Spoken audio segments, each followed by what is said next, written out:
my grandpa on my mom's side is bald as hell. So he bald as shit. So I'm praying to God that the gene shit skip me. But so far with 30, my hairline is still intact. No bald spot in the back, nothing. You know what I think honestly helped? And I think there's actually some research behind this. I think it's because I've always like kept my hair in twists or braids.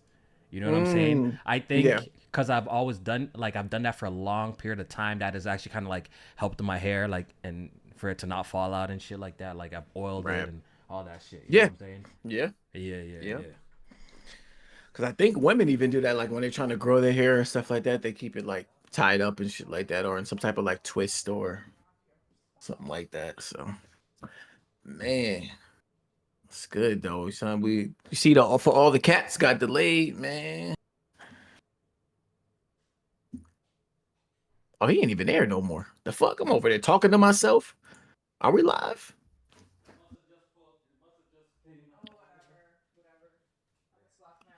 Boom, boom. Late Maine and 2K Maine.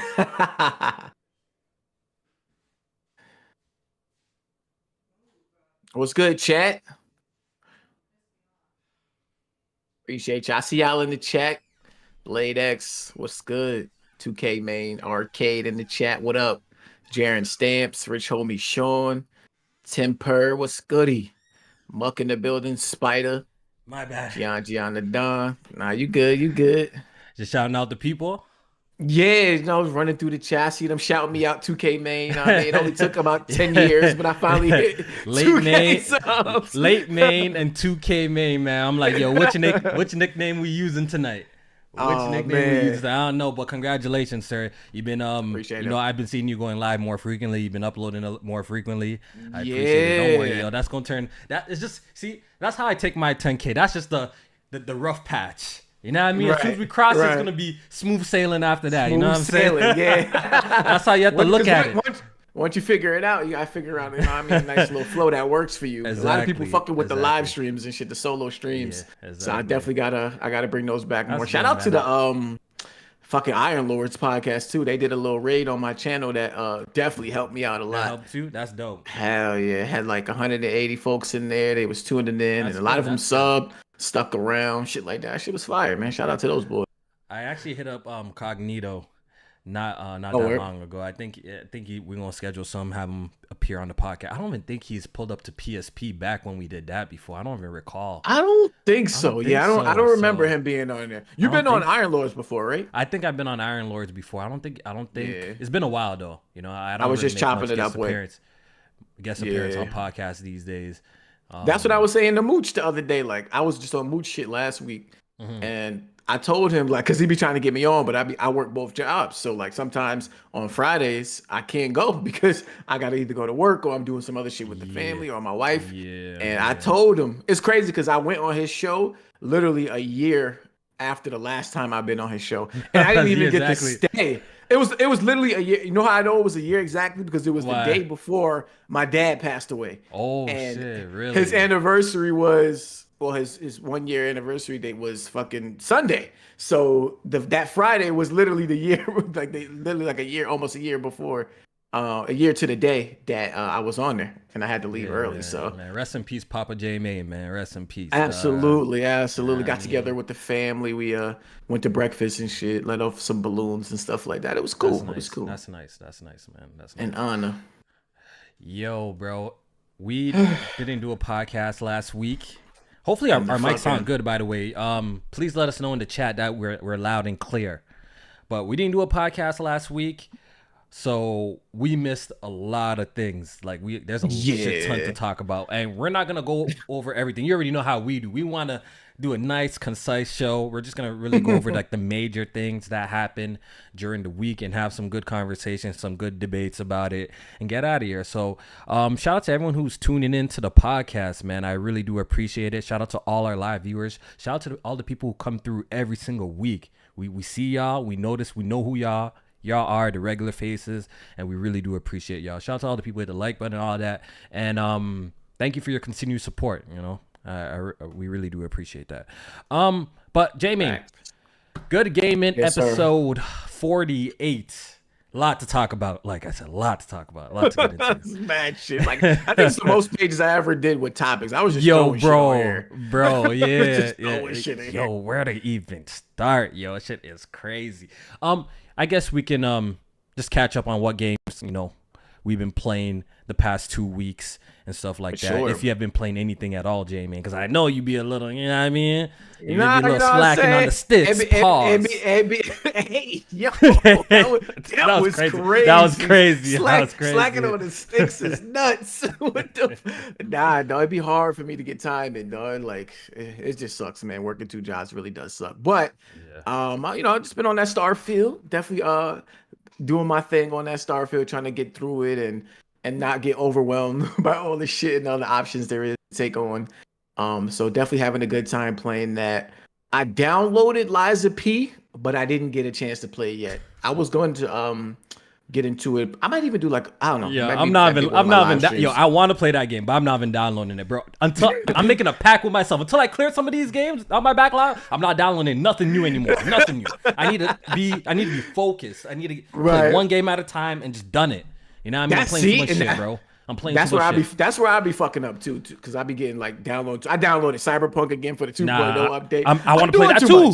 I'm doing too much. I want to play that, but I can't play that right now. I really do want to play it, but I can't. I'm not downloading. I'm sorry. I'd be wanting to like just to dabble in it a little bit, especially the Cyberpunk, just to see like the new updates and stuff like that. But if I like it, then I'm gonna just want to keep playing, and then I'm playing, and it's gonna mess up your other. Shit. Exactly.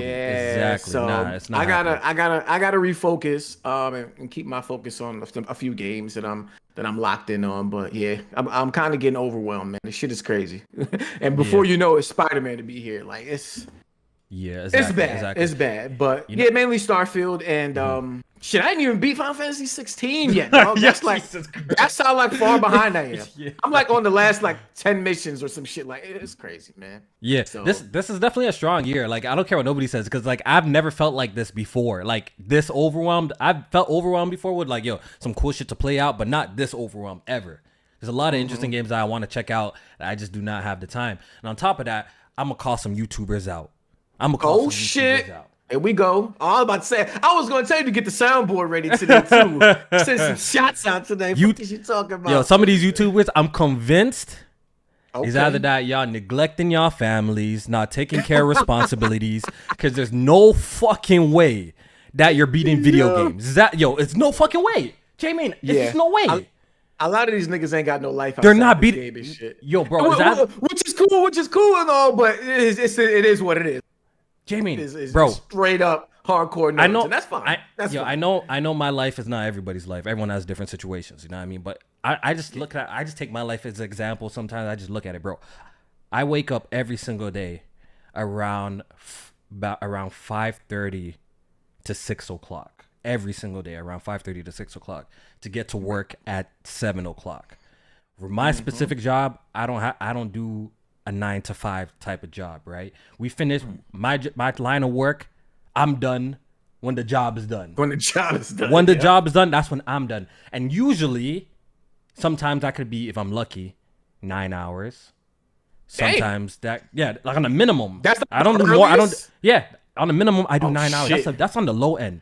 But on a typical day, if you guys want to know a little bit into my life, on a typical day, bro, I work 10 to 13 hours a day. 10 to 13 hours anywhere between I'm at work from, right? And when I come home, I have home responsibilities. Yeah, now you got now I have a baby. You got a wife. My wife who works hard at home taking care of the baby. So obviously I don't want to be a piece of shit. So I want to come and help alleviate some of those troubles as much as possible. So obviously you have to be a parent. That comes first. Taking care of my son, right? So the moment that I, maybe to put the baby to sleep, and I get a little bit of me time, JMaine, I have 2 choices. Either make a YouTube video or play a game for a couple of hours. Those are my only 2 choices I have. Yep. I know that pain. I know that decision right there. I know it. Only two choices I have for myself. Yeah. And typically, I would say the last 3-4 months, like the last 3-4 months, and like before, it's always typically play games. That's why content on this channel is typically light, slow, right? That's why I have to resort to doing live streams, because I don't have time to to even do a little bit of editing that I do. I do a little cutting shit in and out. That's it. I don't have time for that. Something only have making a those two thumbnail. options. I don't have time. Exactly. But I've been like, yo, you know what? I kind of want to take a little bit more initiative and try and grow. Actually, try to attempt to upload more. As if you guys been actually opening your eyes and paying attention, I've been uploading a shit ton of more. I've been putting a lot more effort into the content, right? If you pay attention, and if you also seen the subscriber count has jumped. Like I've gained like 170 subscribers in a very short amount of time, and it's still growing. You know what I'm saying? Shout out to you, man, for real. So these are my two major dilemmas nowadays, right? Is that like, okay, do I continue this momentum in building the channel, or do I sit back and play or enjoy my hobby?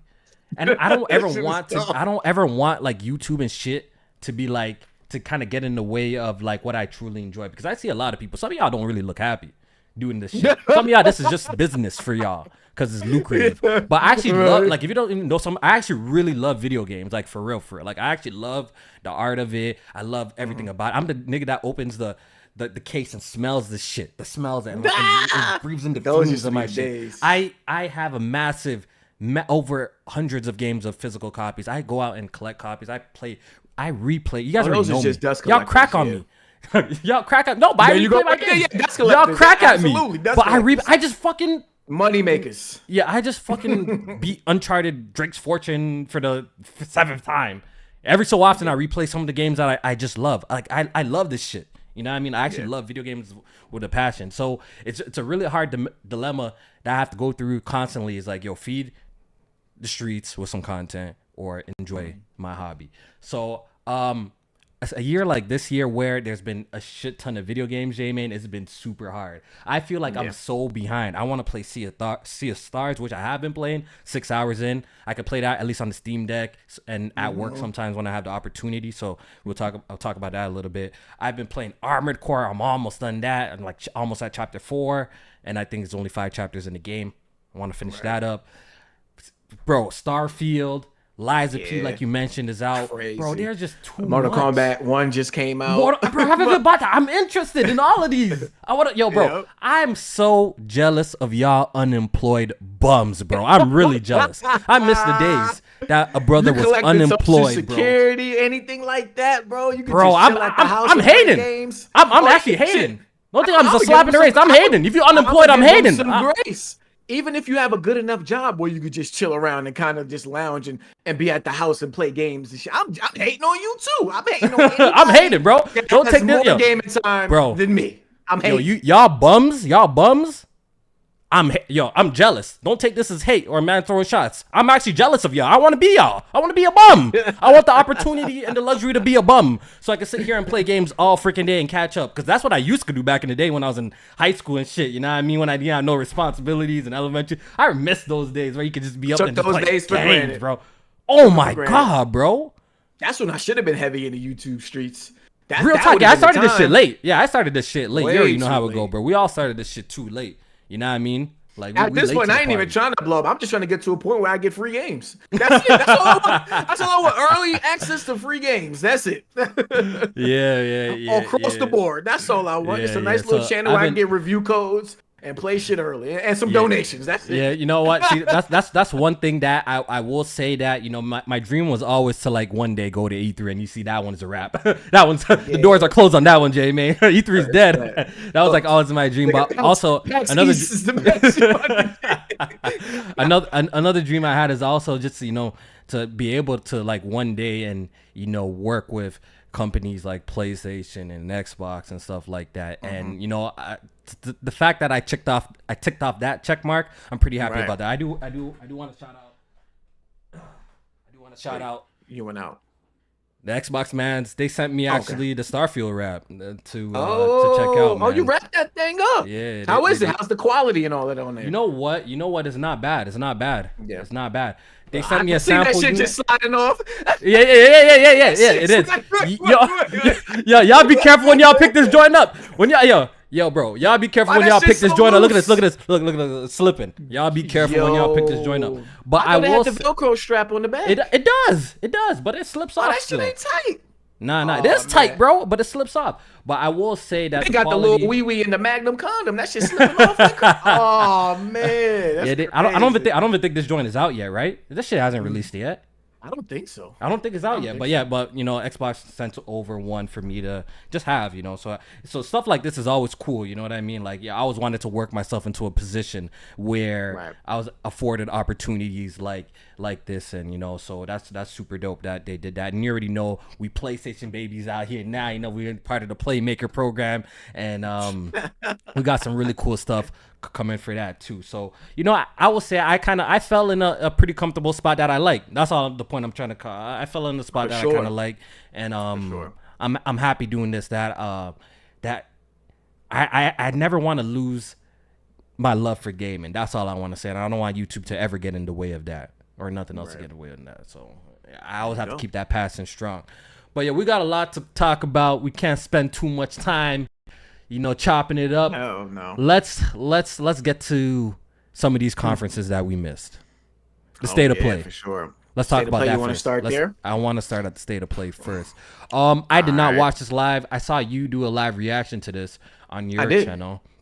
So that's dope too. What did you think? Overall, given the expectations, because they did set the table prior to this state of play happening, where they talked about it being mainly third party and indie games and VR games. I thought it was okay. Like, I would probably give it maybe like a 6, given the expectations, the and what they showed.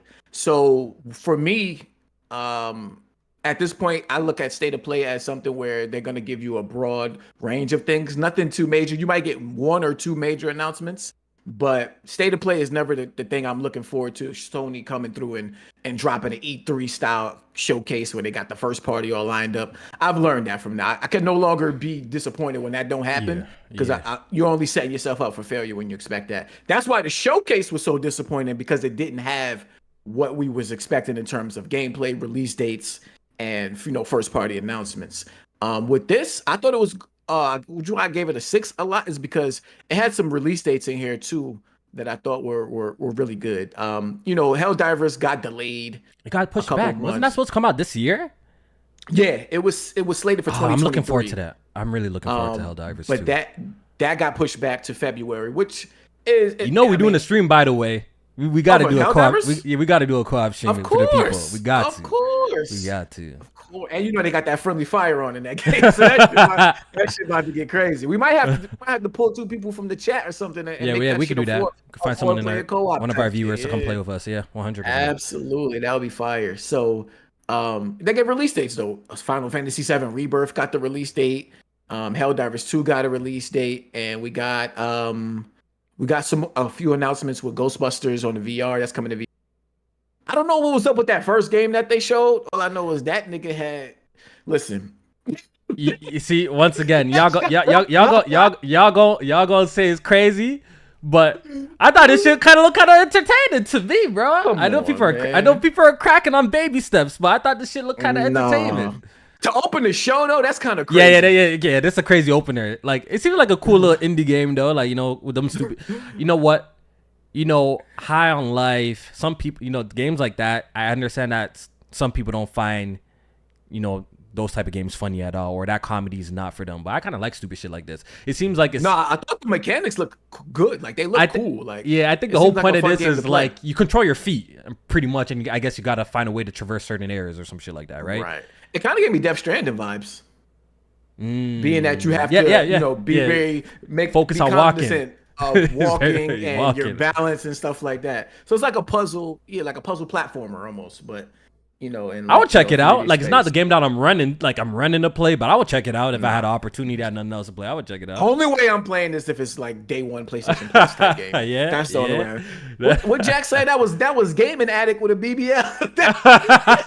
That's what Jack. Yeah, Jack is crazy. Now that he said that, he ain't lying. It kind of look like the nigga was thick. I ain't gonna cap. The nigga was thick. Oh, why he got the pajama suit with that ass on him? Why he was carrying double cheeked up like that for baby steps? Up.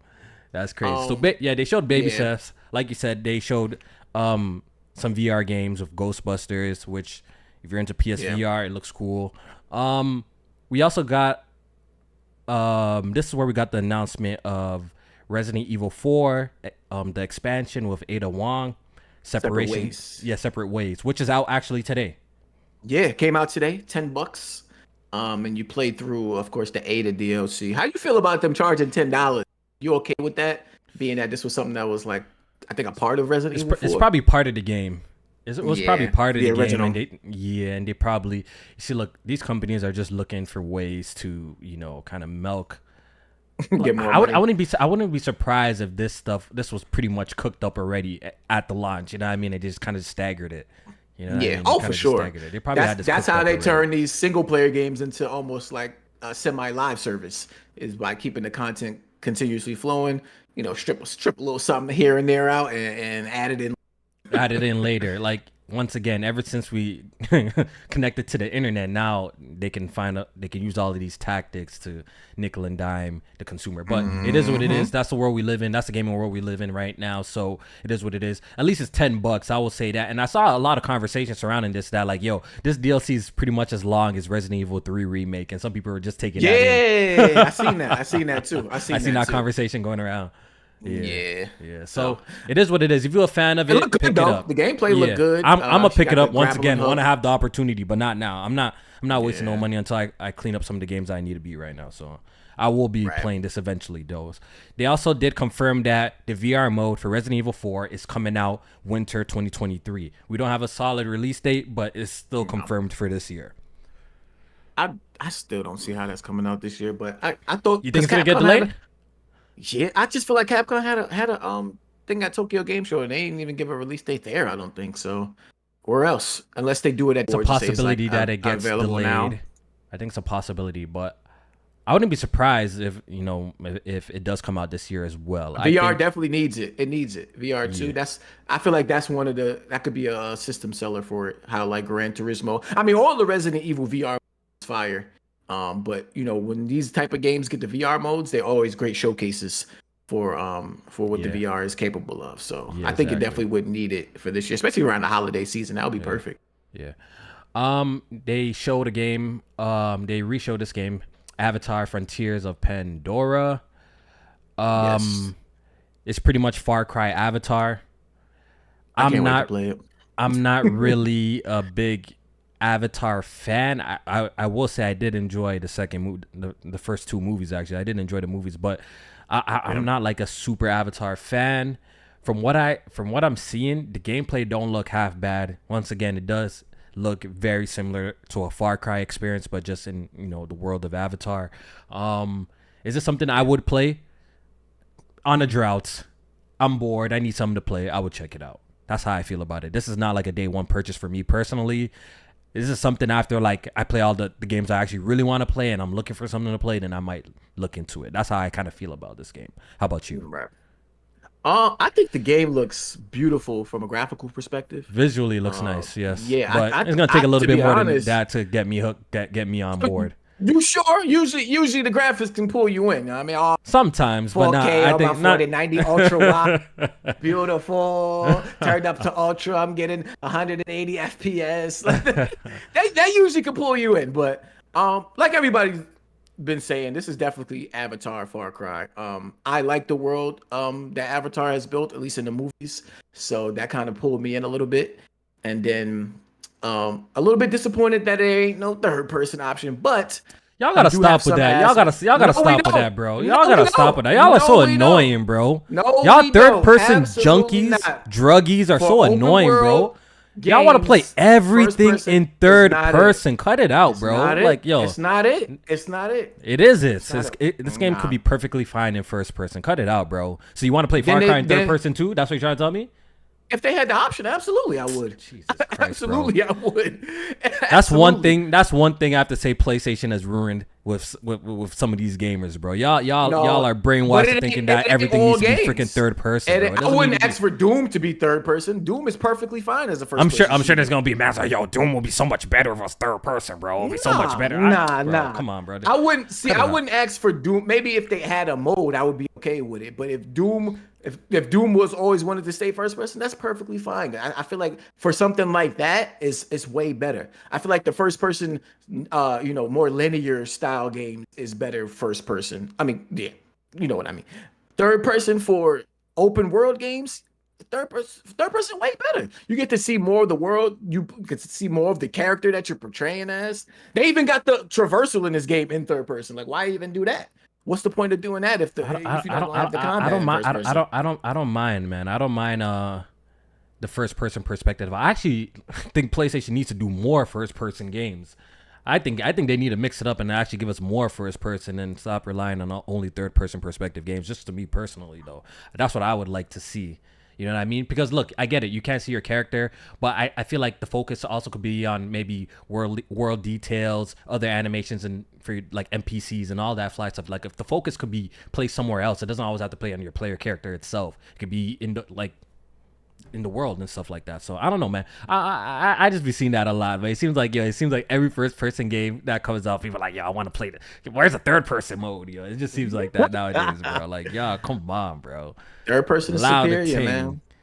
That's the majority of the games is third person. You know what I mean? That's because it's a superior perspective. So BioShock 1 to Infinite, you didn't enjoy those games in first person?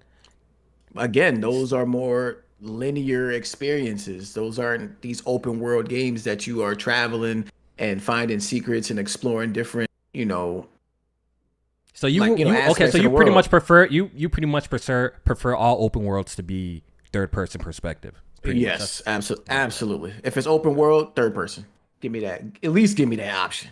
And make it good. Not like Starfield. I don't mind. Third person is ass. I don't mind either way. Personally, I really don't mind either way. Like, I can enjoy a great third person game. I actually kind of prefer that for like linear experiences. I think third person and linear experiences is kind of better to me too. Games like GTA, I do understand. Games like GTA, I do understand. They do display better in like third person perspective. But I don't mind like, the games like Skyrim, the games like the Fallouts, and I don't mind those type of games in first person. I actually prefer them in first person. To me personally, because the third person is ass. That's why. We know about that, but it's the third person. That shit is trash. Would you want to play Tears of the Kingdom or Breath of the Wild in first person? Of course not. Not that one. I don't think that one will translate. I don't know if that would translate well. I don't know. Maybe now it won't translate. I don't know if that one. Up and close and personal while you're building your little. I don't know. I don't know. I don't know if that would work. I don't know if that would work. Wild shit. I don't know if I would have to see it. I would have to see like a demo of that to see if that would work. If that would be like, oh, that actually looks pretty dope. I would have to see like a tech demo of that shit. Oh yeah, you was the one that was going crazy when that Last of Us shit had hit the timeline. I wasn't going crazy. Y'all were going crazy. No, I wasn't going crazy. You were. Oh my god. Yo, JMaine, this is not how it went. JMaine, this is not how it went. Remember, because I think prior to that, this is the story. This is how it went. I think prior to that, a couple of weeks ago, I tweeted, I hope Naughty Dog's next game, I hope it's a first person game. And man tried to cook me the whole time. Like trying to cook me. It's like, oh, why you want that? Ew. I'm like, y'all are lame. So. Y'all are lame. It is what it is. Y'all are lame. But but what's funny is as soon as someone did a first person mod of The Last of Us Part 1 on PC, people are like, ooh, this one kind of fire. Then I got mad. You see, I'm always ahead of the curve, so I'm used to this, Jamie. Typically I'm ahead of the curve. So a lot of people see that first person mod and be like, oh shit, this should look kind of good. This should look kind of good. I'm like, get out of here, bro. I've been saying Naughty Dog would probably make a fire first person game if they had the opportunity to. I would love to see that, by the way. Still, that shit looked like it would be trash. Nah, it looked kind of fire. If it was VR, then VR would be fire. But anything else on the sticks, we not trying to play. All right. So yeah, what else they had at this show? They showed Ghost Runner. They showed Ghost Runner 2. A game that I will not be playing. I didn't even play the first one. I think I checked out like a demo of it. I didn't even play it. But like you said, we got a multiplayer trailer of Helldivers 2 with a whole bunch of actors. I hate when they do that, by the way. Surprised they didn't call you up for that. They should, man. Hey, man. They should get me up there. But Helldivers does look fun. I do want to check out this game with some friends and definitely play. We definitely got to stream this like when it drops. They got to stop doing that. Multiplayer voice acting shit. That shit is trash. It's never good. Never. Yeah. Then after that, they gave us another look at Spider-Man 2. I was surprised to see this here. I didn't think not really. It's it's around the corner, so they probably want to, because if you're really taking in the details that they actually went into, JMaine, is stuff that we actually didn't know of. You know what I'm saying? So like, I'm not really too surprised that it appeared in this state of play, especially a game so big. I just thought with the previews dropping the next day, they would just save any of the information for that. But yeah, I think they went into more of the open world stuff. It's the biggest PlayStation game. Like, we already know their first party situation, JMaine. They definitely gonna show this. If you thought it was crazy, remember at one point we thought it was crazy they were showing Final Fantasy 16 everywhere. Yeah. This is their own first party game. They're gonna show Spider-Man every chance that they get until release, sir. They're gonna show Spider-Man for sure. Yeah. And what you think? What do you think of the new details? And we could actually just talk about the previews as well while we're here. And let's do it. So all the stuff that came out for this game. For this, it seemed like they try to talk about some of the issues that people had with the last game when it comes to like the open world and some of the side missions and side act.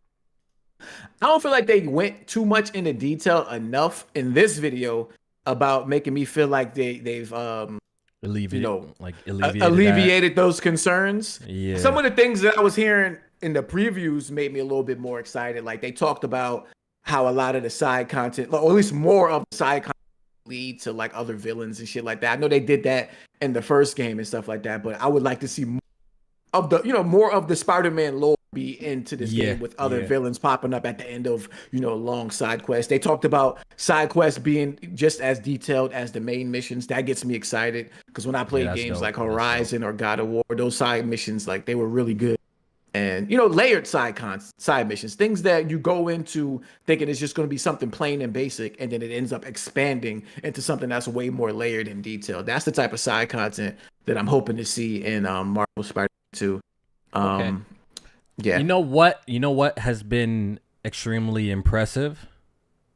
From the detail, the detail in the world, bro. Like, now, like, it's actually a noticeable difference, like a really big noticeable difference in terms of just how they, enhanced the boroughs in this game. You know what I mean? Like, Manhattan looks great and all of that, so I'm really impressed with that. I think we saw like a side-by-side comparison with Times Square, and it looked like it was a night and day difference.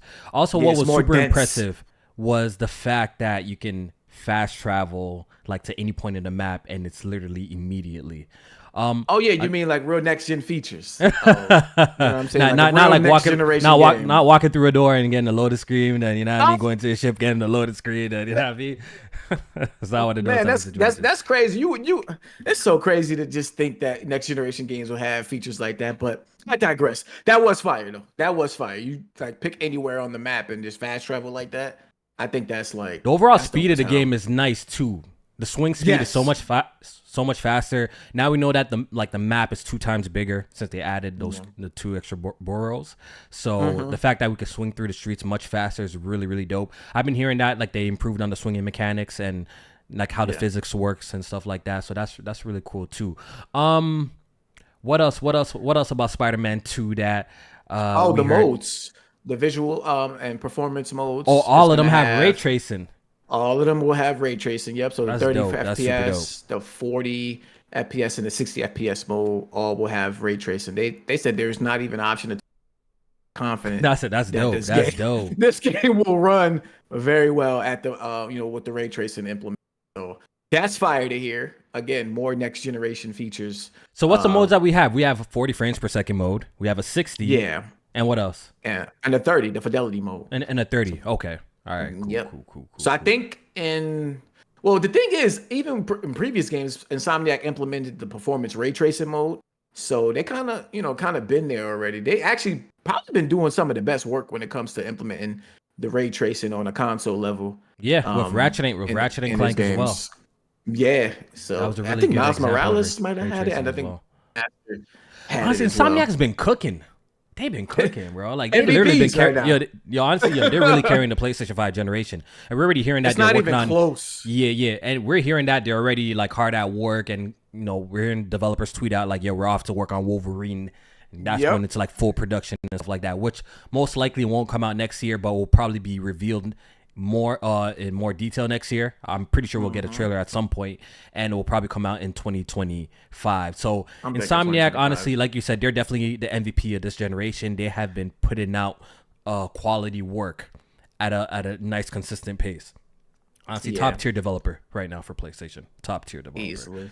You know what was a cool little tidbit that we learned too is that you know how you can swap between Peter and Miles at any given time, right? And there's gonna be certain missions for Peter. There's gonna be certain missions for Miles. What's cool is we heard that you can actually run into Miles in the world. You know what I mean? You actually can run into him in the world fighting crime and stuff like that. And maybe when you're fighting crime, I think he could come and like assist you and stuff. Like some cool shit like that. Yeah, I like that. I think that's fly. I think that's super fly. It makes the world feel more lived in. That's the type of stuff I be talking about with like instead of just making the open world bigger, make that shit feel more lived in. I think they said like there's certain crimes and stuff that you'll be doing.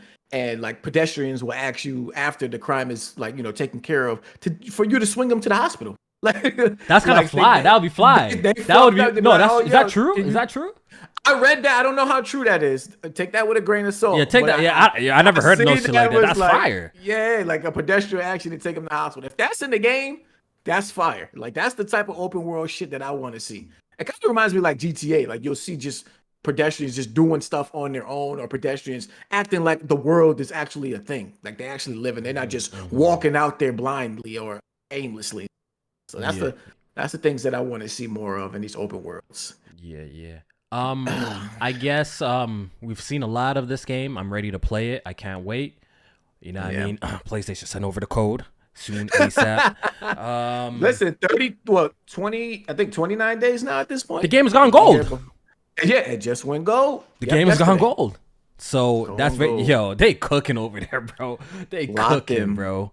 Holy shit. So there's over 65 suits in the game, from the comics, the films, and an original design. And they made some original designs. I've been seeing some people say they're not feeling some of the suits.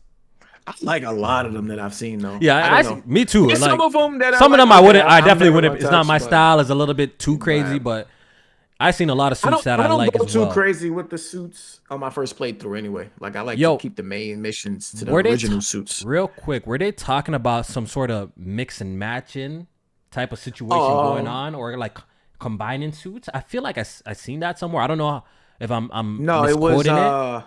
So some suits have multiple color variations. Oh, okay. So that's what it is. So got it. So one suit might have 4 different colors. So that's why you can like 200 different variations of suits because they have multiple color options. Okay. That's super dope. But Spider-Man coming out October 20th. Cannot wait to play it. Looking forward to the game, man. I've been ducking the previews. I didn't watch none of the lizard boss fights. I'm trying to go into that fresh. Yeah. That shit hard. That shit hard. The symbiote. So JMaine, what else they show? That shit hard. They showed, like you said, you kind of ducked the lizard stuff. That was a little topic on the timeline too during that lizard boss fight when when Spider-Man was traversing up the building chasing Lizard. There was some less desirable effects on the building as one of the trucks was crashing into it, and so people was having some complaints. I think Gaming Addict said he was like, "Oh, there's no damage on no damage on the wall." Yeah, it was there, but it was just like it could have been better. Once again, I'm trying to go into that experience as blind as possible. I think I know what you're talking about because I've seen the tweet. I've been like seeing little clips here and there, but I haven't really tried to deep dive on anything because I'm really trying to get into. I want to actually have like a fresh blind experience of Spider-Man 2 by the time I play it. So I'm sure. Once again, I'm not a nitpicker for those type of things. I don't think that's a major big deal. Like, you know what I mean? I don't think that's a major big deal that. Oh, the building didn't destroy as much as it should have. Like, I don't really care, bro. Nah, you do that. But you do that scene for like a good like freaking 2 minutes, bro. Like, I'm not really too pressed. Like, I think there's a lot of nitpicking in gaming, bro. Like, I was actually in the Discord the other day in GG, and I was having a conversation with the boys and BG and stuff, and how we're having a whole conversation how gaming was, back in the day. We weren't receptive to like frame rates and stuff like that. Like, we just played games for pure just enjoyment.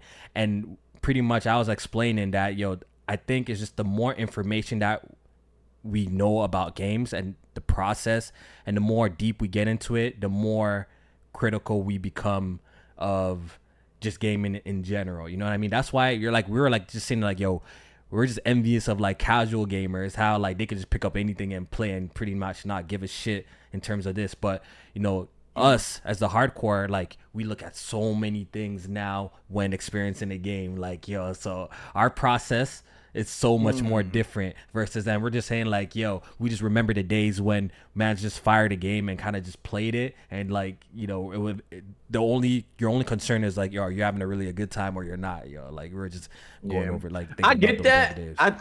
I do, but because sometimes it get a little jarring when you see things in games that was there for years and then it's not there now, and we're supposed to be getting these new hardware and things are supposed to be progressing, not going backwards. Like even back in the day, like a lot of those games was running at 60, and then shit got on consoles got shifted to 30 as they started chasing more of the graphical fidelity and stuff like that. So when it comes to like attention to detail and stuff, like things like footprints and like that's old shit that should just be there. So when it's not there on the game, it's kind of like just you get kind of you know how I feel about this. You know how I feel about footprints and characters getting wet and splashes and water physics. You know how I feel about this. If your game's main focus is to display hyper realism, then I care. If that's not your game's goal or issue, then I'm sorry. I'm not too pressed about it. That's just I'm not pressed. Hyper realism for getting wet when you get in the water, like that shit. I understand, Years, like, I definitely understand for that example, but like I know some people like the nitpicks go down to like what you were just saying, like a footprint. Like, sir, when I was playing Sekiro, I wasn't concerned about the dude's footprints, sir. Like because they were there.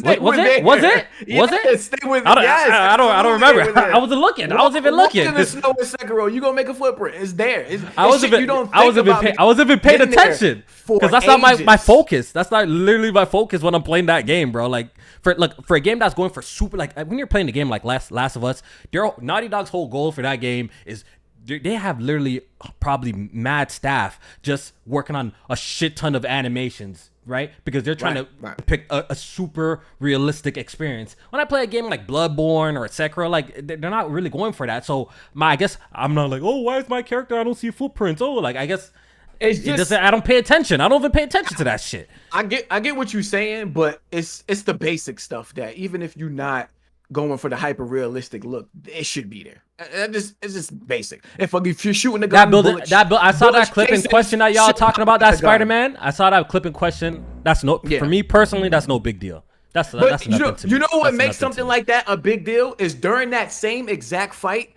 Lizard bursts through a whole fucking side of a building and it's a big ass chunk missing from it.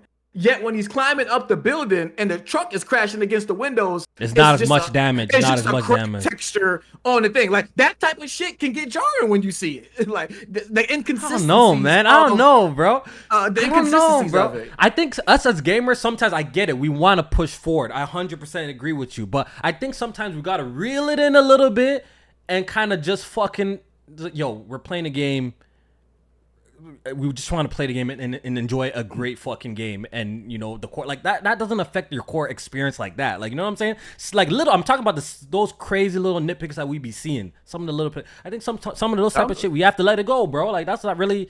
That doesn't really tell the full story of the game, bro. It doesn't tell the full story, bro. It depends. That's how I feel. Some of that shit can be immersion breaking. It can. Some stuff can be. Some stuff can be. Like, I get it. If you're playing a game, if you're playing Uncharted, you jump into water. Like a game specifically like Uncharted. Once again, it goes for like a kind of I was gonna say realism, but by the way, you're doing all these fucking crazy swings. Like, why does that break your immersion? Nathan Drake just dashed the rope, hook it up like that's crazy, bro. The reason why it would break your immersion is because it's aspects that they go super deep into the realism of it, and then there's parts that don't. So if you're gonna do it, do that shit across the board. Don't just do it here and there. That's why it's gonna break your immersion. That's what I'm saying, because I feel like when you play an Uncharted, it goes for the super realistic. That was a great example I just brought up. It goes for the super realism. You get wet, you get the footprints, you get all of this shit. But then again, you're Nathan Drake. You're doing the craziest rope throws. Latch it first time. Like, come on, bro. It's a video game, bro. Enjoy the shit, bro. Bro. We're not doing that. We're not doing that. Some things I understand, JMaine. Don't make it like some things I understand. Some things it's yo, bro. We gotta let it go. Y'all just be artistic side. There's technical. There's gameplay. It's different aspects of video games that they put enough and detailed effort into each department. So we can't just say, oh, just because the video game is off the wall, you're doing wild shit, that the technical side got to be lacking. No, that's not how it works. If we're getting these more stronger hardware, more stronger consoles, better CPU, GPU, SSDs, don't talk to me about shit like that. If you're not gonna have basic shit in there like footprints, you can't tell me something. You can't tell me something like that. I don't know, man. Maybe I'm the one who's bugging, bro. Like, once again, a game that's trying to depict hyper realism, I get it. You know what I mean? Naughty Dog already set the bar for a lot of shit. You know what I mean? So when they make their third person story action adventure type of game, so when it's missing, I can understand people are like, oh, like it's a little bit of turn off, because that's kind of, because when you look at a game like The Last of Us, even though the gameplay is very sound, is very great. You know what I'm saying? It's good, right. But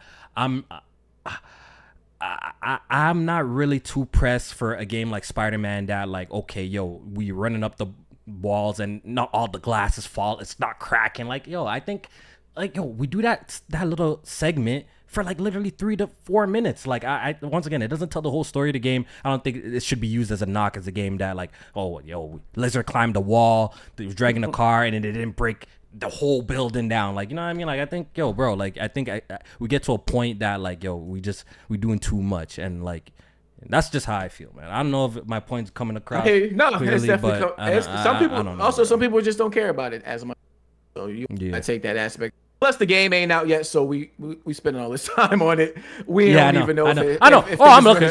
Yeah. And if it doesn't change, yo, you're gonna play the game and you're gonna enjoy it. All right, super chat donation. Let's catch up on that. We got 2. This one's from Face23 BKNY. Says, when GTA 6 comes out, and if there is a PS5 Pro that comes out next year, let's say it's 60 on the PS5 Pro and 30 on the Series X, it's going to be a real bad look for Xbox, especially since now we know that they're not doing a Xbox Pro. See, I think I brought up the situation on the timeline at one point in time, the type of situation that Microsoft may have put themselves into, that they might end up missing certain performance modes because they don't have a mid-gen refresh like the PlayStation 5. I literally made a tweet like this. I could definitely see a case maybe late into the generation where a specific mode is available on the PlayStation and it's not on the Xbox. But I got another point. After seeing some emails and some details, I don't think it even matters, to be honest. That's my new take. I don't think Xbox I don't think Xbox man cares about power. I don't think they care about power like that. That's my new take. Okay. I don't think it might even matter. In the real world, I don't think nobody gives a shit. Nobody gives a shit. They don't. I mean, because you talk about like the Series S numbers and shit like that versus the Series X numbers. So if and that we did get some clarification. We did get some clarification on that as well, which we'll talk about. But it's just a large amount of owners own a Series X, and clearly they're happy with that console. They're gaming fine and don't give a shit. So I guess us as a hardcore, we're here as usual in the minority of this whole situation. That's why I could kind of see why in Microsoft's grand plans, maybe a mid-gen refresh is not in part of their main focus, and because they already have 2 SKUs, and they already got 2 SKUs. And they got 2 SKUs already. They can barely sell the SKUs they got out now. So if you can't make another SKU. You can't make another. Just 3 SKUs in one generation. Yeah. That's part of it as well. Niggas ain't fucking with that. Yeah, if they went the PlayStation route and just did one like console but a digital and a disc version, then they probably would. The next console that they did drop probably would be a mid-gen refresh or a stronger unit. But I don't know. I think it would look bad on the internet. Definitely, it would look bad in the. It's gonna look bad for the hard. For the hardcore Digital gamers, Foundry because they're gonna compare that shit. How far that will translate to the real world? Probably we not don't much. know. Yeah, we probably don't know. not much. These pro consoles usually don't sell that much. Exactly. I think they said. I think the last time numbers came out, it was like the PS4 Pro was like a 1-to-5 ratio with the regular PS4. So it's not anything major in the grand scheme of things. But yeah. It would be interesting though. That'll definitely be interesting. I do want to address somebody in the chat. #5. Hashtag. He says, Kofi, we know how you feel. Puddlegate was a thing. See, once again, those 2 screenshots that I posted at the time. Let me give you guys a quick history lesson because the community made it about a puddle. you cannot find one tweet where I complained about puddles, because I said there was an overall artistic change. There was an overall artistic that one. If you're gonna accuse me of saying that I said that there was artistic changes, that is true. I never hyper focus on the puddle. Man's try to simplify the 2 screenshots and be like, oh, it's just missing puddles. No, but if you pay attention to the screenshot, Spider-Man suit was different, reflections was different, details in the environment between those 2 screenshots were different, right? I never said, oh, puddles. That wasn't the tweet. The tweet doesn't even exist. But I did use a certain word. I did use a certain word. I used a certain D word, which I don't use anymore. I say the word artistic changes. I use the D word. That's correct. Yeah, but people focused on the puddles, not me. I never called it out on the puddles. It just became Puddlegate because that's what people focus on. I called out artistic changes in general. So that's what happened. I just want to give you guys a quick, if you guys don't remember, that's what happened. The internet don't give a fuck about that. The internet don't give a shit. They make up the narrative. Apparently, I complained about puddles, but it's actually not true. Yeah, I said overall there was some artistic changes on the scene. That's what I said. Once you post something on the internet, it has the people run with it. It is what it is. They will take it and give it its life of its own. And the funny thing is, and about that whole story, the funny thing is, I actually didn't start. Yo, do you know there is, prior to I had the game early, do you know there was conversations about Spider-Man being downgraded prior to even I getting before me getting? Why do people think that conversation started with me? No, you had the copy. No, JMaine, I know. I lived through this. I know what happened. There was big conversation. No, but take it on. No, this is the truth though. I'm giving y'all the truth. There's already conversations about on the timeline of Xbox or whoever, fanboys or whatever, making comparisons to trailers. It was a thing. But I happened to get it later. I'm like, okay, when I get to that part, I'm gonna tweet it out. When I get to that part, I'm gonna tweet it. So I tweeted out the picture, and I'm like, and I confirmed it. You got to take accountability then, because you became the poster child for it. You took on the responsibility of. I'm gonna go find out. I said I'm gonna go confirm it.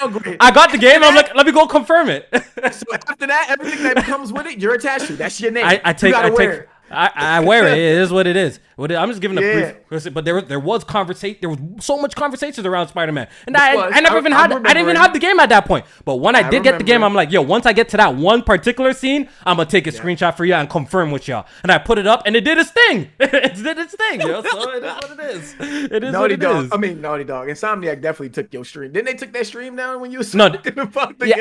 I think I did get a flag at that time. One time I did. I think I did get a flag. Shout out to them, man. Hey, look at that. Look at that. Full circle, people. Full circle. You know what that reminds me of? It reminds me of the grocery store I got caught stealing from, and then a few years later, I started working there. Look at the full circle. Look at the full circle. Look at the full circle, though. From Puddlegate 5 years later. PlayStation Playmaker. Holy. Where the fucking gunshot? Where the fucking gunshot? Holy. Holy. That's hard. From Puddlegate. That's hard, bro. 5 years. 5 years. Look at the glow up. Incredible. Oh shit. That should be the name of your Spider-Man stream or review. Puddlegate. From Puddlegate to Playmaker, my review. Yeah, man. But off to a little tangent, but I think we're pretty much covered, yo. Today might be an extended episode, JMaine, so you gotta strap yourself in today, man. Today might be extended. We missed the week. I've been prepared. The people, we here for the people. Yo, hit the like button if you watching and enjoying the podcast, enjoying the conversation. You already know we're the best duo out here. What your duo is better? We're the most entertaining duo out here. We popping. So make sure y'all hit the like button and show us a little bit of love. What Saweetie said? I know that's right. So we gotta. To wrap up the state of play, we got an extensive look at Final Fantasy 16 at the end, right? 7. What did I say? 7 remake. Rebirth. Yep. Rebirth. You got it. Actually, no. Was that at the state of play? Yeah, it was. That's where they announced the release date, and then they showed more of like the collector's edition. And okay. Yes. Okay. Yeah. Yep. Exactly. Yep. This shit look good. It do. I ain't going front. It look good. That game is looking like a Game of the Year contender already, just from that short trailer. And we also got some previews too that came out today from people that had got hands on with the game at either they went to Tokyo Game Show and played it, or I think some industry people might have gotten. I don't know if they got flown out or they got sent of an early build or something like that. But a lot of glowing previews. This shit look good, bro. This shit look good, bro. I don't know what else to say, man. I don't know what else to say.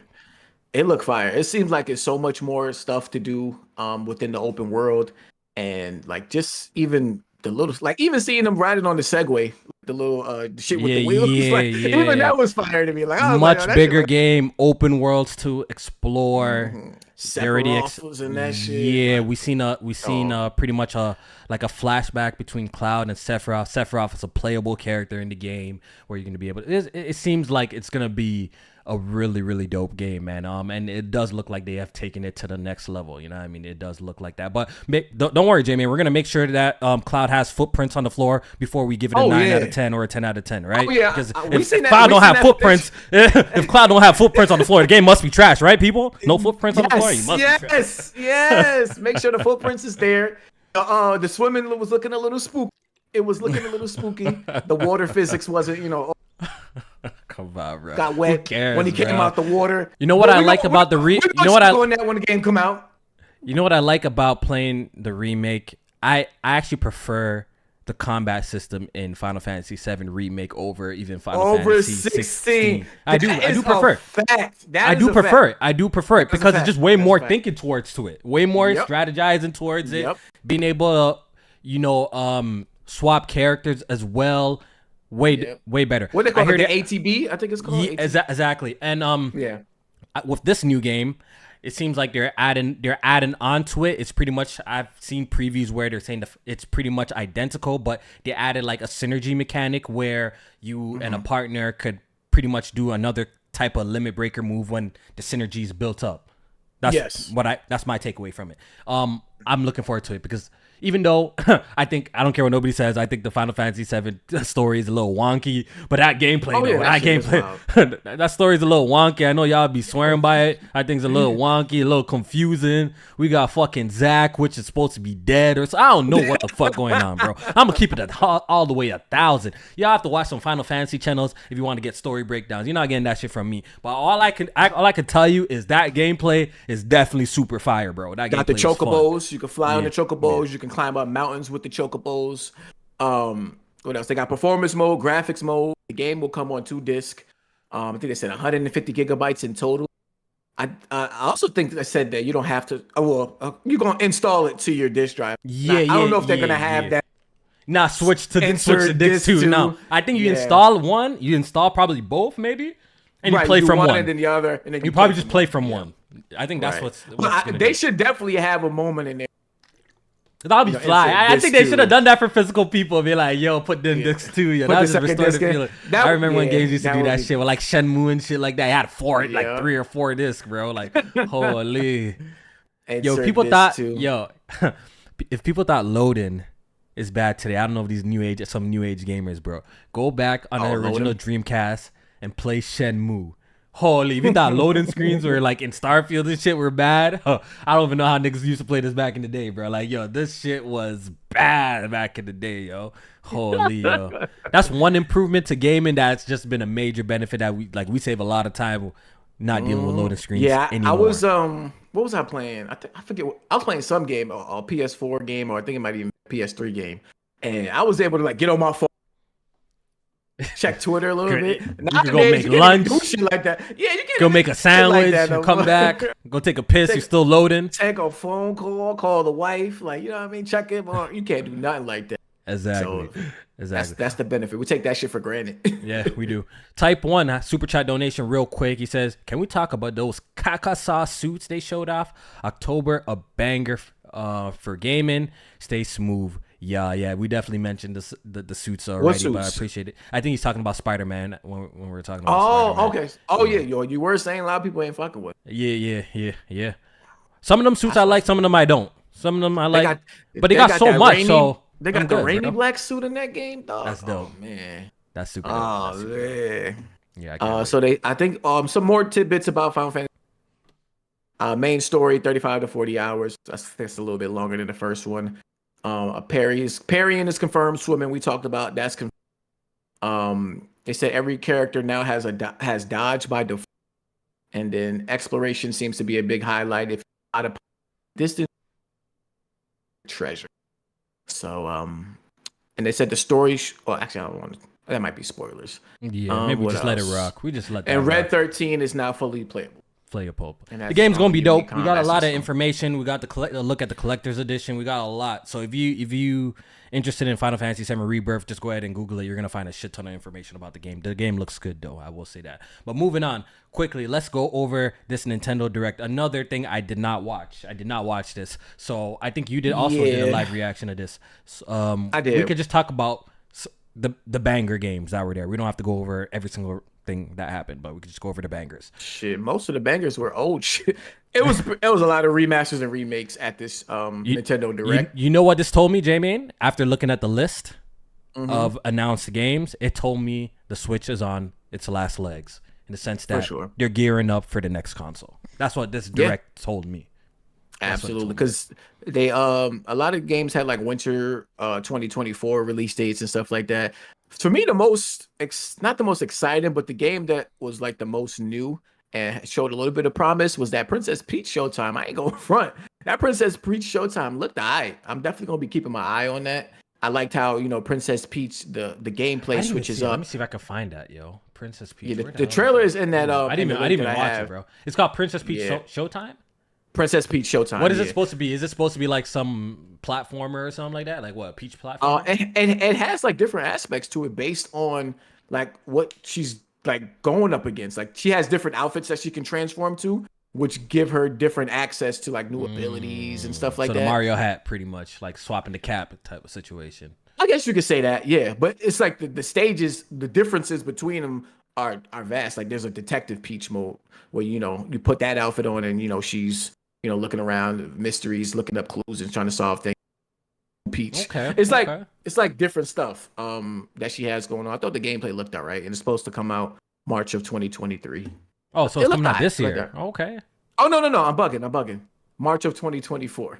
Oh, okay. Yeah, I just took that in March. Yeah, what am I saying? Yeah. All right, cool. Interesting. So, I also see that Splatoon is getting some sort of story expansion. Yes. Mario versus Donkey Kong. Actually, I haven't watched none of these trailers, so you guys got to forgive me for that. I haven't watched none of this shit. Mario versus Donkey Kong is a remake. It's not a. Is it a remake or is it just like a new entry? I guess you could say it's a remaster, remake. I don't know what you would call it. Like I think it was a DS game. I think it was Mario versus Donkey Kong. It says it has like a new 3D art style and stuff like that, but it seems to be very similar to what it was, back when it first came out. So it didn't. It's like a puzzle. It's like a puzzle platformer. It didn't look like anything crazy. Nothing too wild. I think we got another look at Super Mario RPG from what I'm seeing. Yeah, just a nice little quick trailer. They ain't really show nothing new. Super Mario RPG. Detective Pikachu, Luigi's Mansion 2 HD. This is a new announcement, right? Yeah. Or they announced this already? No, this is new. They this is the second one. So Luigi. The second one. Dark Moon. So pretty much the whole collection is pretty much going to be playable on the Nintendo Switch now. All the Luigi Mansion games, right? I don't think the first one is. Did they bring I swear they brought the first one over. Am I bugging? I thought so too, but I didn't see it when I looked it up. I was like, that makes all of them now, but I didn't see Luigi's Mansion 1 when I looked it up being on the Switch. Okay. So I don't know. Yeah, I don't know. I'm looking at the list of games. It wasn't F099 Disrespect. It doesn't look like anything too crazy. The chat was going crazy when F-Zero popped up. Yeah. Niggas thought it was gonna be a new game, but it was. They're not doing us justice, yo. I remember F-Zero on the 64. That game is still fire to this day, bro. That game is really fun to play. So I guess the game that closed out the show was the Paper Mario, what's it called, remake, right? The Paper Mario remake. Yep, Paper Mario. Shit look good to me. The 1,000-Year Door. Which one did this one release on? Wasn't this GameCube? I believe this was GameCube. I haven't played this one. I haven't played this. Yeah, Mario. I think this was the one that I played on GameCube. I didn't play this one. Yeah, this one does look fire. It definitely. I thought it was good. Paper Mario. I was getting hyped. But yeah, I do recognize. I think this is probably like one of the better ones that people talk highly of. Like the last Paper Mario that dropped on the Switch, people weren't feeling that one at all. It seemed like people weren't rocking with it. But I think this is the one that people like a lot. So the fact that it's coming back, I haven't had since my Switch has been collecting dust ever since I finished Tears of the Kingdom. So I do want to fire up the Switch back for that Super Mario RPG. I want to relive that. Super Mario Wonder. Wonder, and I'll probably check out this game too, low key, because I think I've heard good things about this one. I think I heard good things about it. It's supposed to be coming out next year, so you got time. Okay. Ain't in no rush. But yeah, it was pretty much like a lot of remakes and remasters. Like you said, and like we were all saying, the Switch is coming to an end. It's coming to an end. They ain't announcing no more major games. Yeah, because they're probably they're saving that for a lot, like probably launch titles for whatever platform that they got next, the Switch 2, whatever they call it. Metroid Prime 4, like all that shit, that's gonna be on it. I think Metroid Prime, but it's gonna be a highlight for. Yeah, I think it's probably gonna be a cross-platform game. Knowing Nintendo, it's probably gonna be like cross-platform for both. Yeah. I can definitely see that. All right, so moving on real quick. TGS is currently underway, right? TGS, I'm pretty sure it goes on for a couple of days. Sometimes we do get some cool announcements at TGS. I think Microsoft had a conference, Capcom had one. So we're just gonna go over some of the cool things that happened real quick. They showed off Dragon's Dogma at the Capcom show, Dragon's Dogma 2, and I don't know if you played the first one, JMaine. I played the first one a bit. I didn't finish it. I own it though, but I didn't play it. Action RPG is something I always wanted to get back to because I always thought the gameplay looked pretty interesting. But from seeing the trailer of Dragon Dogma 2, it looks good. It looks pretty solid. Right. I'm not seeing no footprints though, so I don't know. It might be trash though. I don't know. Yeah, hold them accountable. I like hearing that from you. Hold these developers fucking accountable. You know I don't give a shit about that, man. I give a shit about that, man. We need blood. We need damage. You know what I mean? Bullet wounds. I know. I'm agree with you with some damage. Blood. Sometimes a game lacking blood and it's like a shooting game. Like that one throws me off a little bit. That throws me off a little bit. Like I might shoot you in the head and no blood is coming out, bro. Like that's crazy. Think about it. We had blood and bullet holes in games from the 64 and PS1. Like, you know what I mean? Shit should be there. Yeah. No excuses. They also showed off the Resident Evil 4 expansion again. I believe. I believe this was the same trailers from the PlayStation joint. I don't know if there was anything new there. I didn't see this conference, so I didn't hear anything new I still don't think the Resident Evil 4 got a release for the VR, and then Separate Ways is out today. So not much. I don't know if this is a new Ace. I didn't watch none of this. I'm sorry, guys. I didn't watch none of this shit. So I don't know if this is a new Ace Attorney, but it probably is. I think maybe a new Ace Attorney is coming out. Never played any of those games before, so I don't know what to say about that. Apollo Justice Ace Attorney trilogy. Okay. Oh wait, is this like a? This might be I don't know, bro. Is this like a remaster? We can skip it. Let's not even ignore it, bro. I don't know shit about it. Okay, Monster Hunter Now. So it seems like they announced like some sort of iOS game or like phone game. Or Monster Hunter Now. Yeah. Okay. I'm never gonna. No, play this is out already. It recently out? Came out. Yeah, this recently came out. Okay. So they was just showcasing like more of the game and telling people more about it. Clearly, nobody gave a fuck. Mobile. It's a mobile game. All right, bro. That's moving on. That's it for TGS. Look at that. Who covered it the best? We just covered the Capcom show the best. Look at that, bro. We out of there. Deep analysis only heard here on Good Only Gaming. Heard. Good gaming. The thing about the Monster Hunter though is people were expecting to hear about the latest entry to the the mainline shit. But they're waiting on like Worlds 2. They're probably waiting on like Worlds 2 or some shit like that. They want the next big game. But Monster Hunter is having a 20th anniversary I think March of 2024. So they'll probably, if anything, they'll know. All right. So Xbox had a presence at Tokyo Game Show too as well. I think they had a little bit of a showcase. From what I hear, nothing major was revealed. People were praying and hoping and crossing their fingers that Final Fantasy VII Remake will be announced at this, but it didn't happen, people. So people gotta believe me when I say Final Fantasy Remake is not coming to any destination until all 3 games are out. I could see that. I definitely could see that. PC, yes, but no other console until all.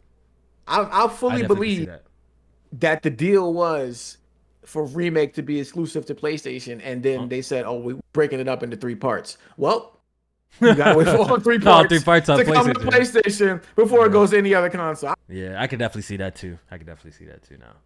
But they had some a lot of cool Game Pass announcements. Okay, let's talk about them. What do you know? They got Octopath Traveler 2 is coming out. It's a Game Pass, or is it just coming out? Yep. It's wait. That's a good. Which one is it? Oh, I don't know if that's one in Game Pass. That's I feel like I didn't see Game Pass. I don't think Octopath Traveler 2 is gonna be Game Pass. I don't think so. But I'm just quickly skimming over the live stream. It seems like we got more information on Persona 5 Tactics or whatever, Tactica or whatever it's called, which is launching in Game Pass. That's coming to Game Pass. Yep. Yeah, Octopath is coming to Xbox. They showed some other games. They showed Persona 3 Reloaded again. I think the big news was that some Yakuza games are coming into Game Pass day one. Yes. I think some of the new entries are coming into, like Ishin, and one of the Like a Dragons is coming to Game Pass day one. Like a Dragon, I think Infinite Wealth, and then what's the other? Okay. I can't remember the name of the other. Where the hell is my list at? I had them on the list. I'm looking through this, skimming through this right now. They wasn't cooking, people. Ishin, Like a Dragon, Gaiden. Excuse me. Like a Dragon, Ishin, and Like a Dragon Gaiden were both announced to release Game Pass for console and PC, and then Like a Dragon will also be coming out on January 26th. Yeah, Gaiden comes out November 9th. Yeah, they wasn't cooking. I see Gaming Addict in the chat saying, why Nintendo have it running on the Switch 2, though? That's the rumor, and I think he's referring to Final Fantasy VII Remake, because that is a rumor that's going around that they got that running on the Nintendo Switch. So, and a lot of people were finding it a lot of people were finding it a little bit weird that it's only a 3-month or something short. Is it 3-month or 6-month exclusive on PlayStation when it comes to Rebirth? 3 months, which is a little bit odd because I feel like with the original Final Fantasy VII Remake, I believe it was exclusive for an entire year. I lie? Something like that. So the fact that this is one's 3 months, it got people scratching their heads. I don't know if that means it's coming to PC sooner. Who knows what that means, to be honest. Oh, definitely coming to PC soon. They probably also got since they made the first one already, it's easier to development cycle has probably been since they got like a lot of the assets already. And so it won't take as long for them to make them. I missed the super chat. Let me see. Okay. All right. Okay, I did miss the super chat. LeBron, shout out to the fan funding tab, bro. That shit gonna save me. Shout out to LeBron Go 23 says, "What's good, Kofi and JMaine? How you guys doing? We blessed, man. We blessed." He says 4090 is secured. Canadian prices are crazy. My guy, you should have waited a little bit. If you're gonna go out the way and buy a 4090 now, I think if you wait a couple months, they're probably gonna announce some variations of it by now, right? The 4090's been out for some time now, right? Hasn't been out for a couple of things, but hey, man, it's still an amazing card. I'm rocking a 4090. It's a beast. It beats through every single game I play. I get amazing performance. So congratulations on the purchase. That path tracing on Cyberpunk got that. Yeah, that shit about to be crazy. Screaming. Make sure you download that shit. That shit is actually pretty fly. Was running at like 30. I was like, damn. Yeah, you have to put DLSS 3.0. Yeah, and that was with frame generation, and that shit was. That shit was running at 30. With path tracing is expensive. I feel like my shit was running higher than that. I need to go try that again.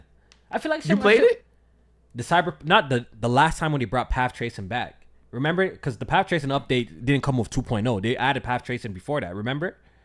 Did they? So they did. So I reinstalled it at that time to try out I remember taking screenshots and shit. I remember reinstalling it to try out the path tracing patch, and with DLSS 3, I was getting decent performance. I'm pretty sure it was over 30 frames per second. I'm pretty sure. Yeah. Nah, they was. Oh yeah. The path tracing overdrive. Yeah, I think. I don't know. Unless they added some new shit. Some new shit that I don't know of. I think DLSS 3.5 has some new like ray tracing, like improvements and shit like that. So I think maybe that is what is making it more. I see. Okay, all right. So that's the breakdown of the Xbox show. Yeah, we moving on from this, bro. I'm sorry, Yeah, bro. it wasn't much major there. I don't think there was anything too crazy that was worth. The Game really Pass announcements are discussing. cool. Those are cool. Just see those games like Sega was bringing all the Yakuza games to Game Pass and stuff like that. That's cool. Yeah. Showing the games all going in Game Pass. Exactly. That's about it. All right. So JMaine, let's talk about this leak. We got to get to it. We got to get patch to it up. Bro. Need that Flex Seal, baby. Phil, holla at me. Got it for the low. Yo, the whole time because this shit dropped right when I woke up. The whole time I'm thinking it's like, yo, the FTC is nasty. They lost in court, so now they're leaking all of Microsoft shit. Holy! But it turns out, I was rolling with that. I was thinking, shit. I thought that probably made sense, right? Because during the whole court proceedings, like there was a whole bunch of things that were supposed to be redacted that wasn't. I'm gonna leave it come back. They say my audio was clipping. It says your audio was clipped. All right, cool.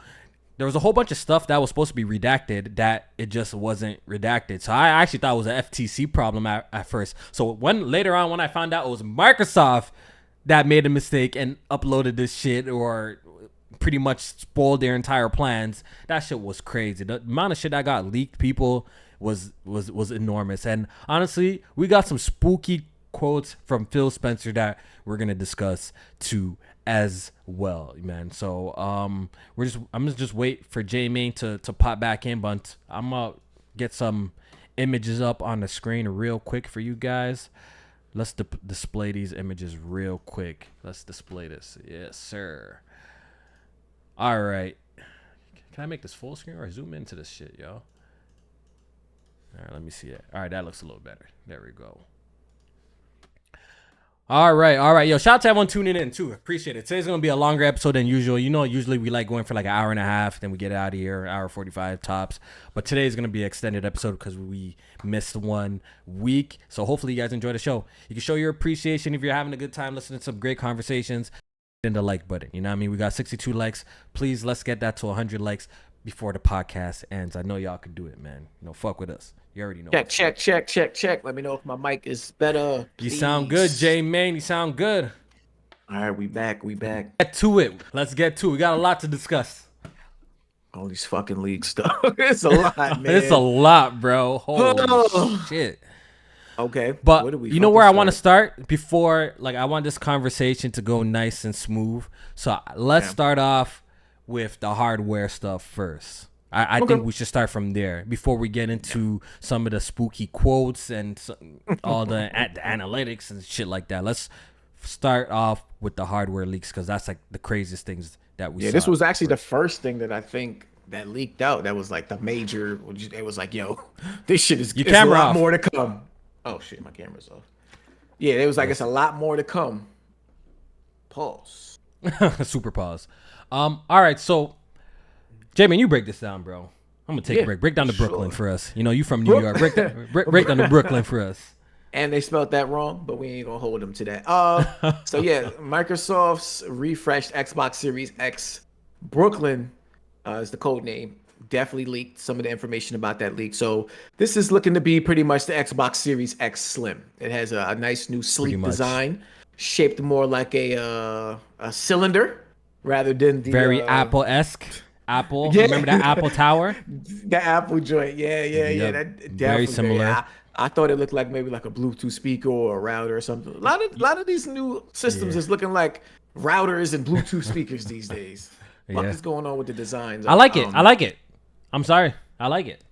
I think it's kind of cool. It's okay. It's kind of cool. It's okay.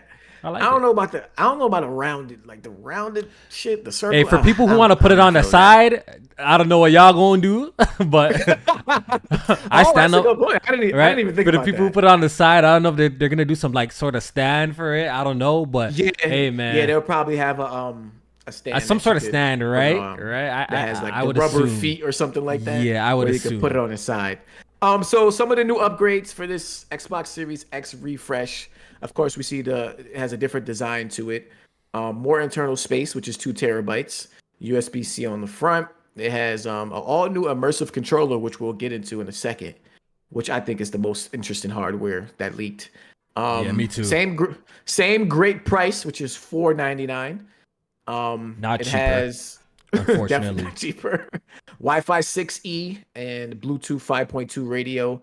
It has a smaller, I think it says 6 nanometer die shrink for improved efficiency, and then they have some improved sustainability, reduced power supply, new low power standby mode, increased use of PCR on housing, and 100% recyclable packaging.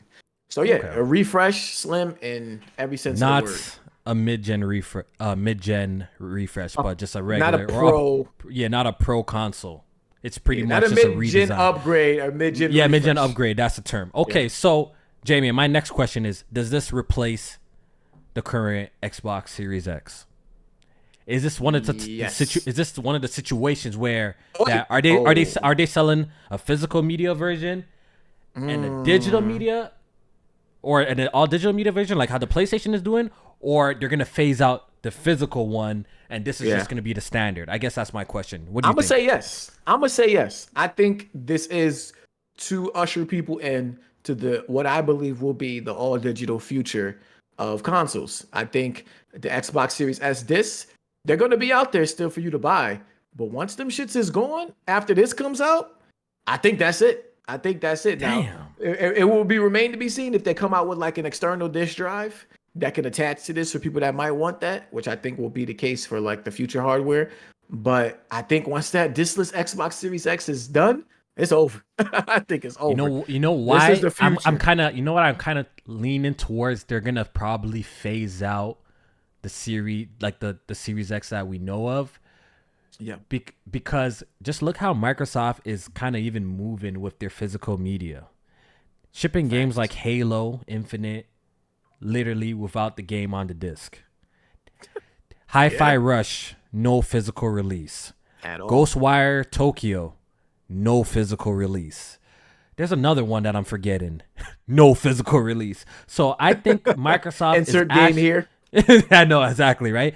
I think Microsoft is definitely probably, and the fact that you're telling me, well, on the slide notes, it's saying like they reduce, like they're changing like the chipset. I'm pretty sure it's cheaper to manufacture. So I'm pretty Yeah. sure maybe the older ones might be more. I don't know if it's gonna be more expensive for them to manufacture. So they might be actually just phase out their physical media side of things, and and get rid of that. And this is just gonna be the new Xbox. This just might be Yeah. it.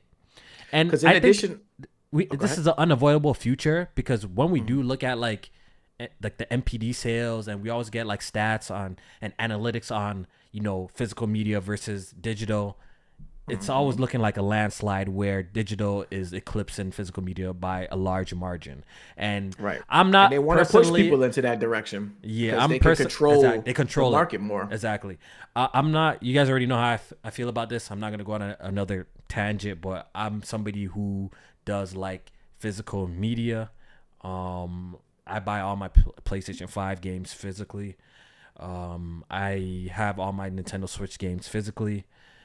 Obviously, I do a lot of gaming on PC, where PC is a little bit different, right? Is everything's digital, but I never get the sense of I'm a lose the license of something, even if something disappears forever on a PC. storefront. You always can get it on the back end via a cracked version.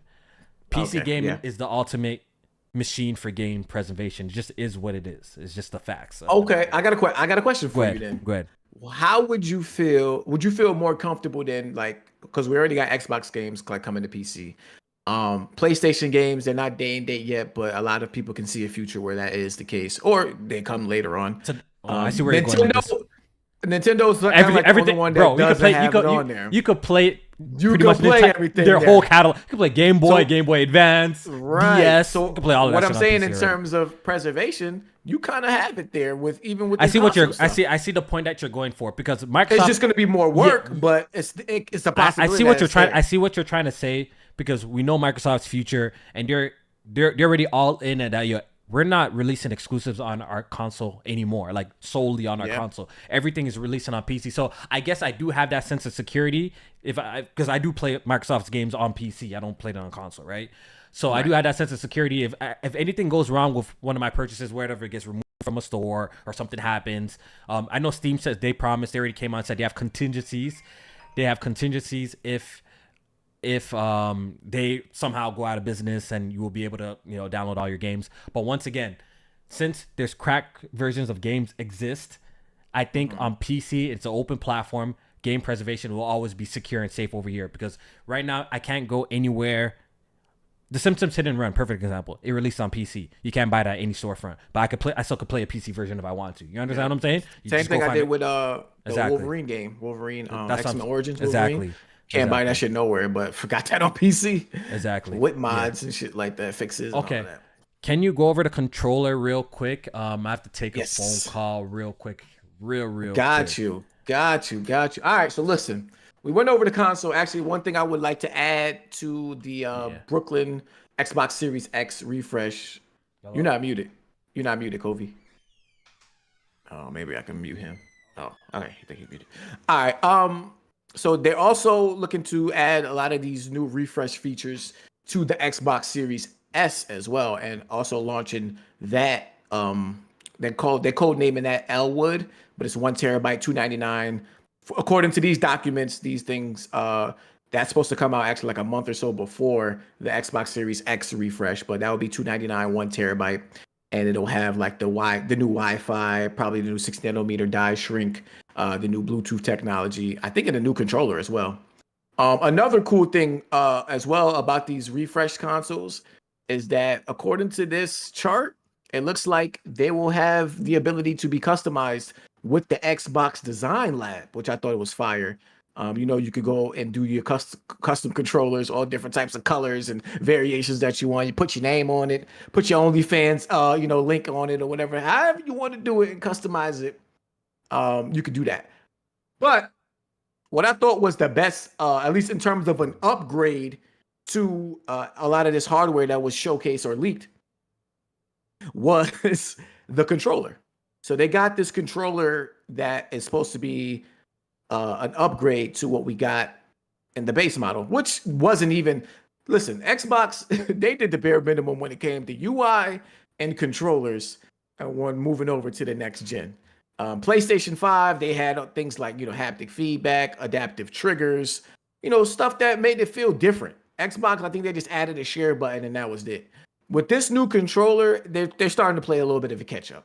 Now with this controller, it's supposed to have what they are calling precision haptic feedback. So that's probably going to be similar to what we saw in the PlayStation 5 controller. I think even the Switch Joy-Cons have feedback, haptic feedback, excuse me. Quieter buttons and thumbsticks, which is fucking major for an Xbox controller.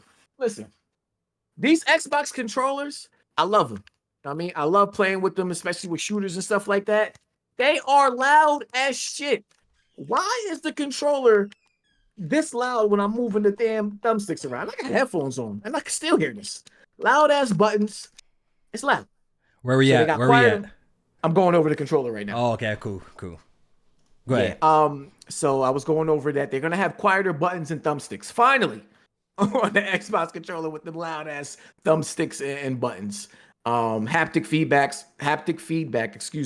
is going to be implemented into the controller as well. What else did I say? Oh, they got a cool ass feature, I think, is called Lift to Wake, which I'm assuming is going to be like if you set the controller down or something and it falls asleep, or even if you probably Microsoft finally decided to make a next generation controller, JMaine, pretty much. That's exactly what I just said. This was supposed to be bundled with the console day one. Absolutely. Jesus, and it's gonna have gyro too. It's supposed to have gyro. They catch it up. They play catch up. I don't understand. See, this was my major complaint with the Series X at launch too. Like just in total, when I brought the console home, I plugged it in. Oh, cool. The controller's pretty much it's the same. All right, cool. Batteries. Share button. Can't forget that. Just have a share button now. Okay, cool. You plug it in, you fire it up. Oh, it's the same UI that has been using for like, the last 8 years, bro. You literally saying everything I just said. It's the same UI that I've been using for 8 years. It's like, bro, like personally, like someone who's been gaming on consoles for fucking years, handhelds, when you buy a new product, when you fire it up, I want to have everything new, bro. That's just me. I want everything new. I want a new user interface. I want new controller. I want new features, bro. But I don't know why. Just with the Series X, I just didn't get that feeling. It really felt like I just swapped the GPU, bro. It really just felt like I swapped the GPU on the Xbox. It really did. And it took away some of the experience. That's why I felt like more magic from the PS5 for me personally. Because, y'all at least attempted. Y'all gave me a brand new controller. Y'all did new shit. Haptics, adaptive triggers, mic, speaker, all of that shit. Like they actually gave me some new shit. I'm like, oh, cool. You can fuck around with Astrobot, have a good time, and play around. I enjoyed my time with that. Hey, some people shit on the PS5 UI. Shit, I think I like it. For what it does, I like it. And it was new thing. I liked it. You know what I'm saying? So I don't know, man. It seems like Microsoft decides to do like the right stuff like way later into the game. I just never understood that. Like I never understood that. Why is this coming now? This should have been available day one. Unfortunate. Yeah. It should have. It should have. I don't think they're doing the haptic feedback, adaptive triggers thing. It's just haptic. So the rumble is gonna be very, it's pretty much like in Astrobot when like you feel the raindrops on the controller. I think that's what that means. It's like it's gonna be very specific, like rumble. I love that. I love that feature. Too. I like that too. When you play in Returnal and like you feel the raindrops, where it's raining, you feel a little pitter patter from the rain. That's fire. It's mad that's what I like. That's the shit I like. That's the shit I like too. So I guess Xbox is finally getting that, man. So I do like the two-tone color design with the controller that it's going for. I actually am a fan of that, though. Somebody said it looked like they forgot to pull the pants up like all the way. It looked like he's sagging. The controller's sagging. Yeah, I actually like the design. I ain't gonna hold you, bro. I actually like the design of like the two-tone colorway shit. Obviously, the ergonomics of the controller looks the same, though. It looks pretty much the same. Everything else looks the same. I'm not feeling how like just flat that the color changes. Like I kind of would like it to be maybe at a little bit more of an angle. I don't know. It just looks boring. Like make it a little bit more edgy. Just make the color swap a little bit more edgy. Yeah, it's kind of just like flat. Like you get all of this white, and then it's a line, and then black. Like I don't know. Make it a little bit. Man, I'm on the other side of this. I'm on the other side of this. I actually kind of like the design of the controller. I think it looked kind of fly. I think it looked kind of fly and unique. Personally, just my take. It does seem like a gloss. The way that the picture is taken, it does seem like a gloss. It does. I see that now. Thing. Yeah, I would hope not. I hate glossy. Yeah, I don't know. I don't know how I feel. I don't know how I feel about the gloss, but I don't mind the two-tone colorway and just the way, like the style that they went for it. I don't mind the look of the controller itself. But they need to change did you talk about how it's direct to cloud already? No, I didn't mention that. Okay. What the fuck does that? What does that mean? Like when you pick it up, whatever platform you're playing on, I believe Google Stadia had this feature. So pretty much your controller connects like straight to like whatever the cloud server itself. So I think that's supposed to help with latency and shit like that. I think that's okay. I think that's what that means. You know what I'm saying? Yeah. So that would be dope. Yeah, direct to cloud, new mobile features, blah blah blah. Cool, man. Quieter. You already talked about the quieter buttons, thumbstick, gyro, haptics. Okay, what else? Engage to live. All right. It'll have Xbox Design Lab options. Yeah. Where you can customize it. So actually, the color shit won't even matter. We did get a price point, JMaine. Customize it. For the controller? Did you see it? I didn't see the price point for the controller. Nah, it was in the file. It was in the document somewhere. Apparently, it's gonna cost as much as a DualSense controller now. So Microsoft's controller is gonna cost as much as a DualSense because the DualSense already costs more. Yeah. Okay, that's not bad then. Costs as much as a DualSense controller now. Have you ever done an Xbox Design Lab controller? No, I haven't done one yet.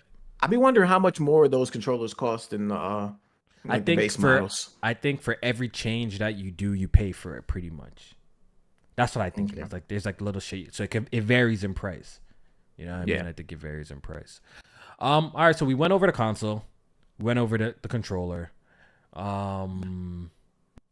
Let's go over some of these. Let's go over some of these quotes from the leak because some of them were pretty telling. I want to actually talk about this one right here, the Phil Spencer's comments about Game Pass, specifically Game Pass. If it doesn't see significant growth by 2027, You know, Microsoft might leave the game in space.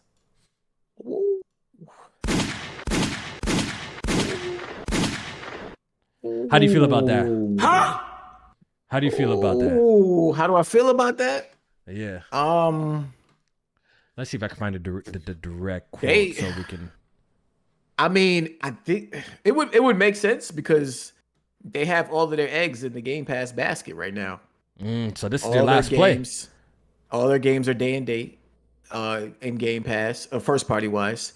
They're spending a lot of money, or at least they spend a lot of money. Yeah, to get the games on that.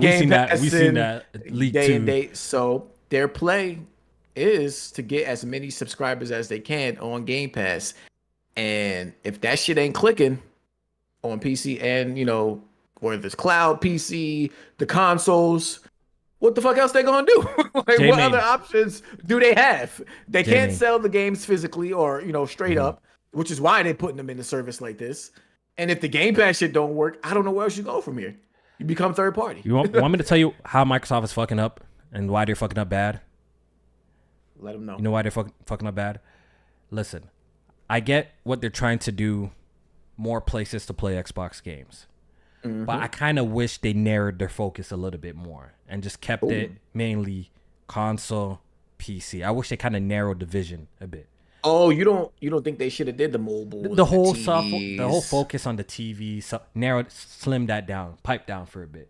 I think the focus should have been console and PC if you're trying to grow Game Pass. If Microsoft put more effort into actually selling the box. If they put more effort into selling the box, guess what they're going to do? They're going to sell more Game Pass. But Microsoft, it seems like they're doing everything in their power not to sell you the box. Or, you know what I mean? And now they're scratching their head saying, why isn't Game Pass growing? Game Pass, since 9 months, not 8 months, 9 months, why isn't it growing? Yeah. No one's buying the box. The Xbox is the easiest conduit for people to enter Game Pass. Easiest. In what way? In what way though? Because it's not the cheapest. It's not the cheapest. Like, well, you could once again. I think as primary gamers and stuff like that, I think it's safe to assume that mobile Game Pass and Samsung TV Game Pass is not really bringing in the people. Yes, it's the cheapest entry barrier, but I don't think people are trying to experience their games like that. I don't know if people even have a TV. We're assuming a massive people, shit ton of people have a Samsung TV with the specifics to play Game Pass games and shit like that, right? I'm sure a lot of people don't have that. I don't know what TV it is, but it probably was just like a smart TV. Like I can't be. That's what I don't think it's any smart because I have a Sony TV that doesn't have Game Pass feature on it. I think it's only on Samsung TVs right now. That's my whole point, right? That's my whole point. Okay. If they narrowed the focus on the console and the PC, they probably could sell more Game Pass. They got to make their console more appealing, get them to more people. More people will subscribe to Game Pass. But it seems, once again, they're doing everything in their power to kind of undermine the console too much. And I think that's biting them in the butt. I think that's biting them in the butt, honestly. 2022 TVs, Samsung TVs, because I think 2022 and beyond can do it. So come on, bro. If you know people, older than that, listen. We're not all hard eight. We don't buy a fucking TV every 2 months, my nigga, bro. We don't do that. We don't. Some people have a TV and they hold it for 5-6 years. Bro, before I bought my OLEDs and stuff, I was using the same TV for 5-6 years. I had a Samsung KS8000. You know how long I was using that shit for? I think the average person doesn't upgrade. The average person really doesn't upgrade their TV like every year. That's not a thing. Yeah. That's not a thing. A lot of people made the jump to 4K and probably gonna sit there for a while. Bro, and mans are buying TCLs and Toshibas and they're buying, bro. That's what I'm trying to say. Really taking what I'm saying, bro. Really taking what I'm saying, bro. If Microsoft wants to sell Game Pass, they gotta bring the focus back to the fucking console to a certain degree, bro. They really have to. That's the way that they're gonna sell Game Pass. But I don't know, man. I don't know what's going on with this situation, but it's looking spooky. It's looking spooky because what do they mean about pulling out? Because I don't see Microsoft ever I don't see Microsoft ever just like leaving the gaming space completely, because I always think they're always going to be a vital part of gaming in whether it's in a third party capacity or on PC. You know what I'm trying to say? But maybe Right. they're referring to the console space. Do you think that's what his comments are kind of referring to? Let me see if I can find the exact quote. Hold on. Yeah, where no, is I it? think I see it. You have it? Can you see what I he think says I see it. exactly? Like, what's the exact quote that he I said? think it says, I do not believe that it's, oh, a little typo here. I do not believe it's what the future of Xbox business would look like. This is a presentation from our devices organization to gaming leadership team. So this is the view from the team that is charted with building our hardware on what the future business would look like. I can fairly say that if we do not make more progress than this off of console, we would be exiting the gaming business. If this were the outcome, we would. I don't believe we'd still be in the business. A majority of our customers are found off of our own hardware. I would hope by earlier than 2030. So when you ask me if I agree with this chart, that the light green and blue, depending on what colors you see there, would have to be much larger, much earlier. I would say by fiscal year 26, 27, that we should be in that position, or we'd have to make a different decision with this business. So yeah, Sheesh. it seems like they're talking about the console side. They want Yeah, to it seems make like sure I the think progress I on the think it's console. the console I think side. that's what's been the most stagnant in terms of growth when Of it comes growth. to the Game Pass business. Because no one is. Once again, Because they got to sell the they fucking have to box. they have to sell the box. And how do you sell the box, JMaine? We come back to the square root Great of exclusives. Microsoft's issue. We come back to the square root. Is consistency in delivering high quality games. Yeah. Consistency is the key word here. I mean, I even seen some reports that Starfield was selling units and stuff like that. It was moving units. Like So- that's the type of shit you got to do on a consistent basis. That's what I'm trying to say. And that's why it got me thinking that Phil Spencer's thinking might be a little bit twisted, especially pulling up on them kind of funny boys saying that great games won't sell our platform. How can you go around, how can you go out and publicly say that? That's kind of crazy to say that. Clearly you dropped Starfield and there was a boost in Xbox sales. It Right? was. So how It about was. this? How about this great I idea? think they You even drop- came in second place on MPD Yeah. too. So how about this crazy idea? You drop August. more games like Starfield, more consistently, higher rate, Right. big quality games. Budget that. Then maybe people will run out, buy the Xbox, and guess what? You'll sell more Game Pass to more people on the console. Because once again, I think that's the easiest conduit to get people into that sort of ecosystem is to sell the Game Pass. You guys already have a low end spec system. You know what I'm saying? Right. I think it's time for you guys to show us compelling games that are on your ecosystem to make get more people interested. And once like a good game every couple of months or like 6 months, it doesn't cut it.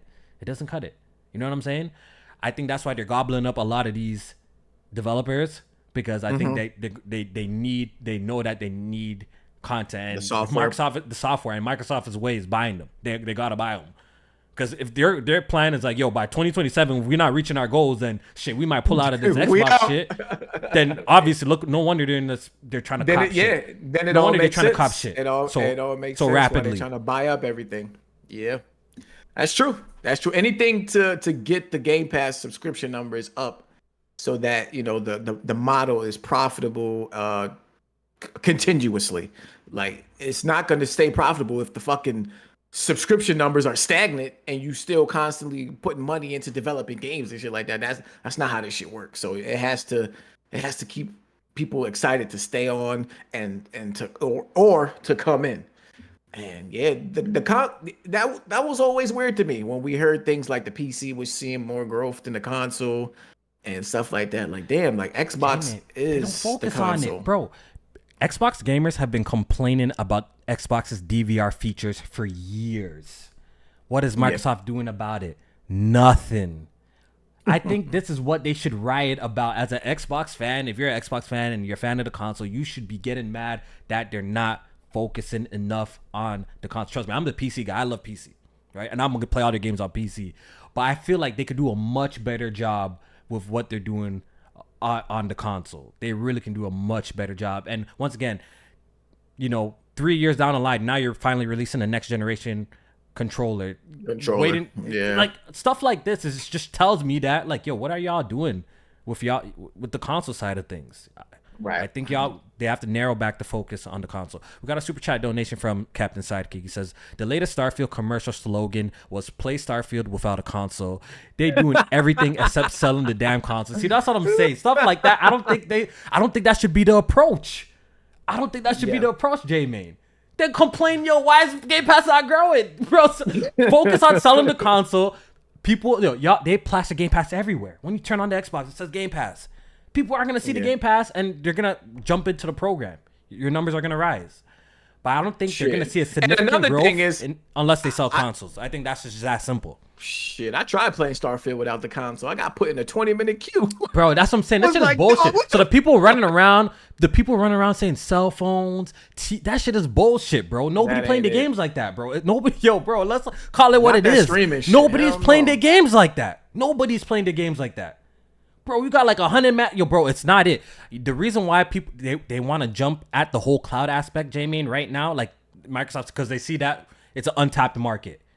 And they want to be first. They want to be the first thing. They want to be first on an untapped market. And they say, okay, the potential growth here is bigger. Right now, they're saying the console ceiling is 300 million, right? The console ceiling of console gamers. Cool, right? But I feel like Microsoft, instead of saying that, Nintendo and Sony got the market, how about you guys try to capture more of that market and be like, and just settle with your little 50 more? Back. How about we take some of that market?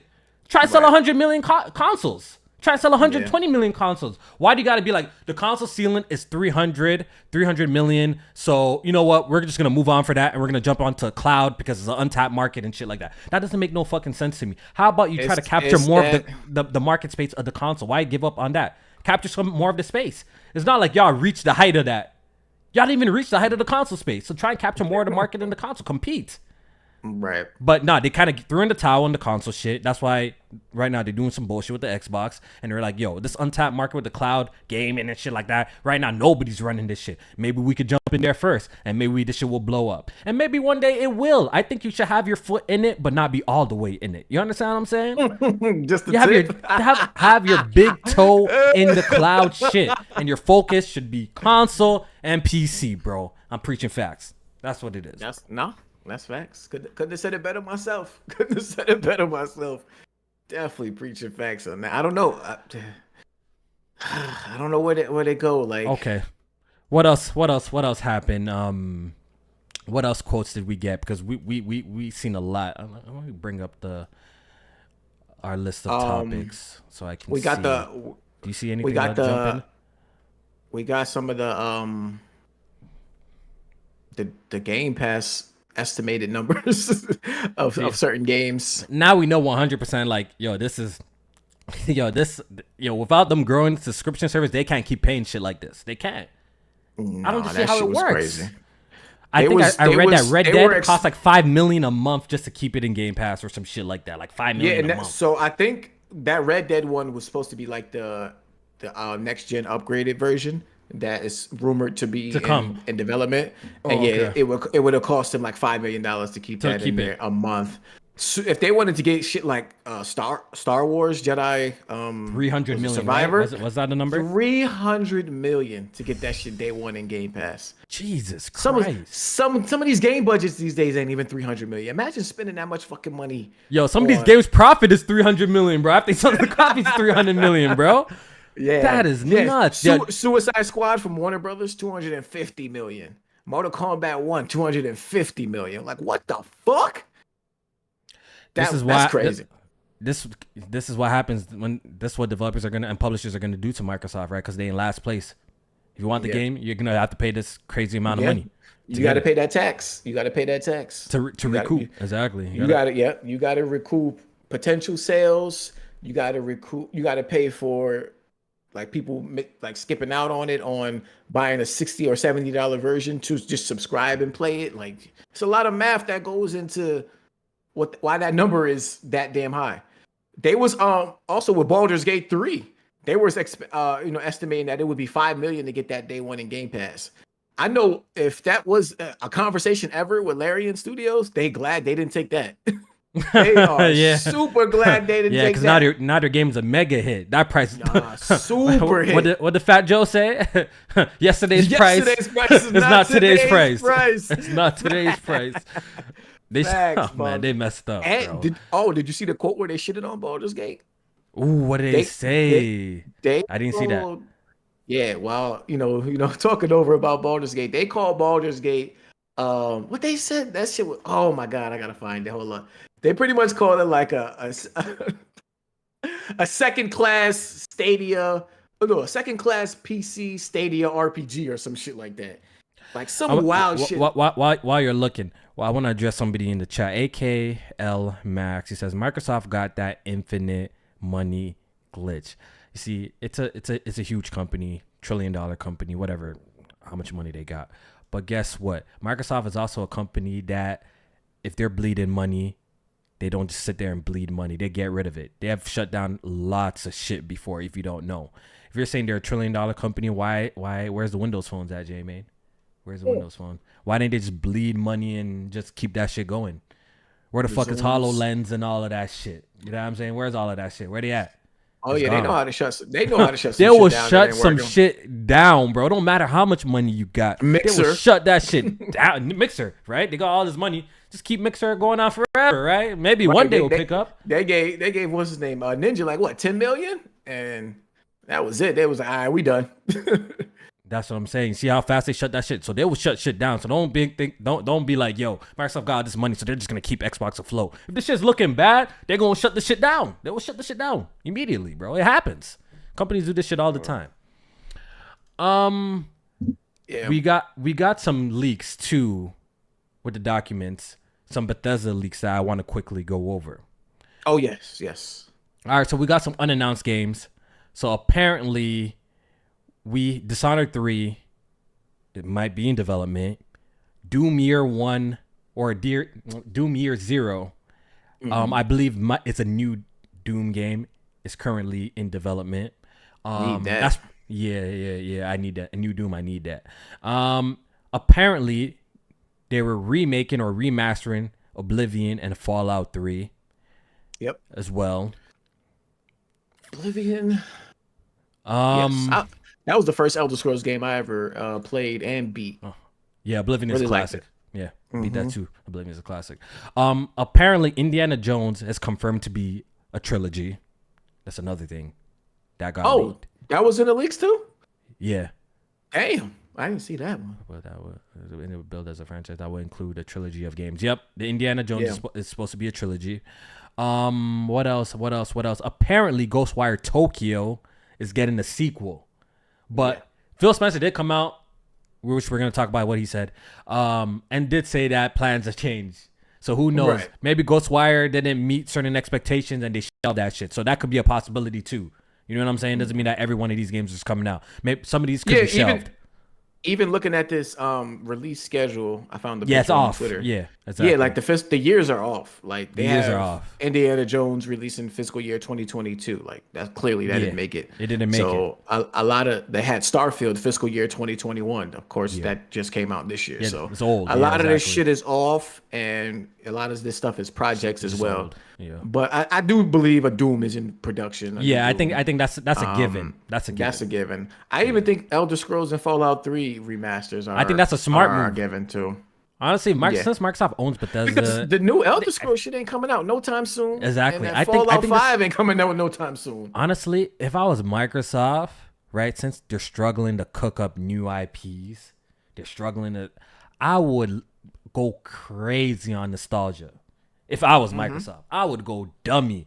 I wouldn't remaster these games. I would do full-blown remakes of these games, beat for beat, classic games that people absolutely love, and make them exclusive on the platform. That's what I would do if I was Microsoft. Yeah. I think that's a cheat code. That's a cheat code. Look what Capcom did, and it worked for them. That's a cheat code. Exactly what they did. Yep. Yo, how do you think Capcom started getting popping again? They just started remaking the classic. They just redid Resident Evil 2, redid Resident Evil 3, redid Resident Evil 4, and look at it, they popping now. You know what I'm saying? That's what you do to hold motherfuckers over. Shit, PlayStation even does that a lot. Like Last of Us Part 1, fucking we getting the Uncharted collections with remasters and shit like that. Ghost of Tsushima PS5. Like they do that to hold people over and while the other stuff is cooking. The new IPs and stuff is cooking. So if I was Microsoft, I would lean heavy into that. If you have to partner with like third-party developers to help speed up the process or something, but remake some of these big ass IPs and bring it back. Cheat code, easiest cheat code right there. And I'm sure fans will flock to your system. I got a question for you, JMaine. Yes, sir. Do you think Microsoft should have done a stagnant release with their PC initiative? Like kind of what PlayStation is doing. Do you think that would help sell more consoles? I guess that's my question for you. Do you think that would actually help the console grow if they made the PC version come out 6 months to a year later? I know that's kind of screwing off the PC guys, and PC guys probably don't want to hear that shit. But would that actually be beneficial for the console? I think it would. I think it would be ignorant to say it wouldn't, because that would be then become the only way to play that game for a while. Some PC dudes will wait. A lot of them, like that we see on our timeline, at least, they be, oh, I got the backlog. I'm playing fucking Diablo 2 still. I could wait the year and shit like that, or whatever it is. But some people are not gonna wait. Some people are not gonna want to wait for a game that they really want to play. For instance, Starfield, if that was only on Xbox for a year, I think that probably would have done some damage on the console. They would have moved a lot of units, because I don't know, man. You would have had people on PlayStation who would have wanted to play it that couldn't unless they had an Xbox. You would have had Bethesda fans worldwide that would want to have played it no matter where they at, PC, Xbox, PlayStation, that would have bought an Xbox. Like, you would have so many different avenues of people. That's a system seller right there.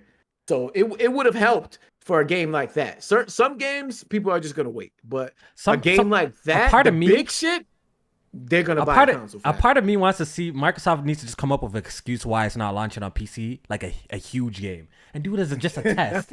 just a test to see. You can't go back now. You can't go back. Because they took such a strong stance, so now they have to kind of work with it. You know what I'm saying? Yeah. But I still do believe there's a vast majority of people that do not want a game on PC. There's a lot of people that just do not give a fuck about PC gaming. So they still can move unless they start self-sabotaging and the PC releases are coming out half-baked, not as full feature complete, and then they're like, well, we have to now, moving forward, we're going to do the PC version 6 months later because they're just getting too ambitious. Like a little self-sabotage for ultimate, for a future game, maybe. Yeah. But I don't that wouldn't be good. Because Microsoft got to know that their position is way different than back in 2013, because they actually have a lot more content now just because of how many studios that they own. It's not like 2013 anymore. If they were to lock some games on the console, maybe the console would actually kind of sell, though. Like more compelling shit, yeah. They got more compelling IP coming out the pipeline now with all of these studios than ever before, right? They do. Yo, man. All I know is 2027 is going to be a hell of a year, JMaine. 2027 is going to be a hell of a year, yo. Holy, let's see what happens. To this position without having that initiative? Because it seems as if it wasn't the Microsoft higher ups wasn't ready to open up that checkbook. If it wasn't had an initiative to put it on everything, you're right. Where the games is out on PC, everything, mobile. So it was like, you know what I mean? It would. Yeah. I don't think they have that. So.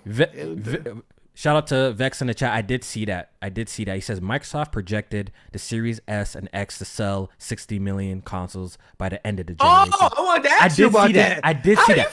That is such a low. That's such a low fucking target. But hold on, this might have been before. I think this was before Activision Blizzard too. So you still feel what a low target, bro. Oh my god, bro. Yeah, they don't give a fuck about the console no more. That's essentially the Xbox One sales. The Xbox One is projected. Xbox One is 55 million. Yeah, they do not give a fuck. If you kind of look at it from the lens that this was before even like they was in the process, I think, of buying ZeniMax before Activision Blizzard. I think they would project some shit like that, because what else did they? I mean, they bought. What did they buy? Like Playground Games, Compulsion, like studios like that. Ninja Theory and shit. They're not really making the system sellers like that. You know what I mean? Now that they got the system seller people, the projection is probably different. But Meds. I see you in the chat. 60 is a good number. Listen. It's if Microsoft was able to sell 90 million consoles before, I don't want to hear nothing about 60 million consoles being good, bro. I'm sorry, bro. Y'all gonna learn. That's too low. That's way too low. 90 was an anomaly, dog. But listen, at one point in time, what that 90 tells me. At one point in time, they captured the hearts of gamers. Gamers were fucking with Xbox at one point. That's with Microsoft that Ring of Death. That's what they captured. Yeah, you loved it so much you went ahead and bought another one. You didn't even give a fuck. So that's great.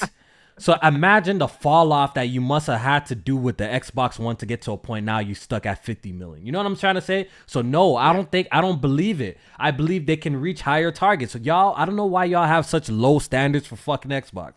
Why y'all have those 60 million. They could do better than that. They could do 100% better than that. We got the Switch doing 130. We got Switch doing 130. We got PlayStation doing 130. Xbox should be doing at least 90, 80, almost 100, almost cracking 100. What are you talking about? What are we talking about? I look at the 360 as an anomaly, and everything else is what's really the picture. But yeah, 60 million is crazy. That's too low. That ain't gonna cut it. That's not gonna cut it. That's definitely not gonna cut it. Especially if they want to sell more Game Pass. That's not gonna cut it. Or PC's gonna be carrying all the Game Pass subs then. Clearly. I wonder which man actually has freaking Game Pass on their cell phone and they're just enjoying Game It just going crazy with it. It gotta be like 10 mans, bro. It gotta be 10 mans, bro. It gotta be like 10 mans in the whole world doing that right now. They playing Lines of P right now on the cell phone. That's fucking sick. It gotta be 10 mans in the world doing that, gassing this up. Come on, bro. I ain't buying it. I ain't buying it. People are actually enjoying the games like that. Lies of P on the iPhone. Oh my god, that's fucking nasty. That's nasty work. No. I don't even think casuals want to play their games like that. I'm gonna keep it 1,000. I don't even think casuals want to experience the games like that. They'll rather buy a Series S or some shit than play it like that. That's craziness. Right. We did get confirmation, but I thought this was pretty obvious that the Elder Scrolls 6 isn't coming to the PS5. I don't know why anyone would think it was coming to the PS5. It's not coming to the PS5, bro. People gotta get that through their head if they're thinking otherwise. Yeah, all that Bethesda shit it's a wrap for that. Exclusive to the Xbox platform. Activision Blizzard, they're gonna play nice while these contracts are still on. Yeah, they have 10 years of Call of Duty. Yeah. Pretty much. All right, JMaine, did we cover all the compelling stuff from the leaks? Oh no, we didn't. No, there's one more big one. There's one more big one. Big Philly. Phil Spencer said it would be a career high moment if they acquired Nintendo and Valve. That's what he said. So Microsoft is still all these years later after being rejected. And I actually do want to talk about this topic a little bit further because a lot of people are saying that, it's because of the Activision deal. Now they think they could get away with buying Nintendo. No, people, if you know the history, Microsoft came into the game like this. This is Microsoft. They try to buy Nintendo out the gate in the game. Yeah, there are people saying that.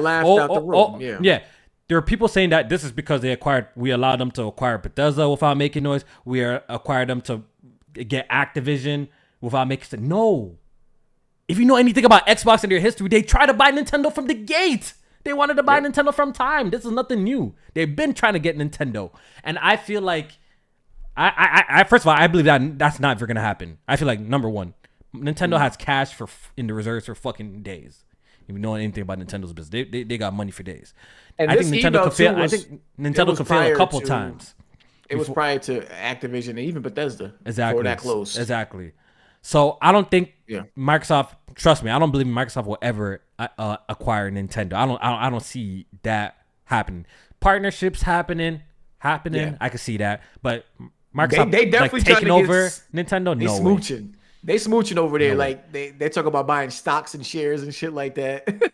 Making sure that the partnerships stay close. That way, one day, maybe what he said at some point, Nintendo. He said Nintendo's taking a long time to see the future where their games exist off of their own hardware. Well, I think what the fuck? No, that's some bold, arrogant bullshit to say. Because if anything, Nintendo is doing the best when it comes to their games being only on their platform. Yeah. Not only do they spend the least to make probably most of their games, they sell more than everybody and they else. don't need you see, you know why I disagree with people that say that, you know, Microsoft acquiring Activision is like anti-competitive and stuff like that. JMaine, when was the last time Nintendo had a Call of Duty game? When's the last time Nintendo had the Wii U, I think, right? Was it Overwatch or whatever them type of games? Oh no, they don't major get those. games. When's the last? They don't get time, a lot of third right? party shit. The thing about Nintendo is they're not relying on third party publishers. So I think Microsoft acquiring Activision gives Sony a hard time. I don't think it's bad for games. I think it gives Sony a hard time, right? I think now this will force Sony not to be so reliant on specific games and maybe be like a Nintendo and create some of these games themselves.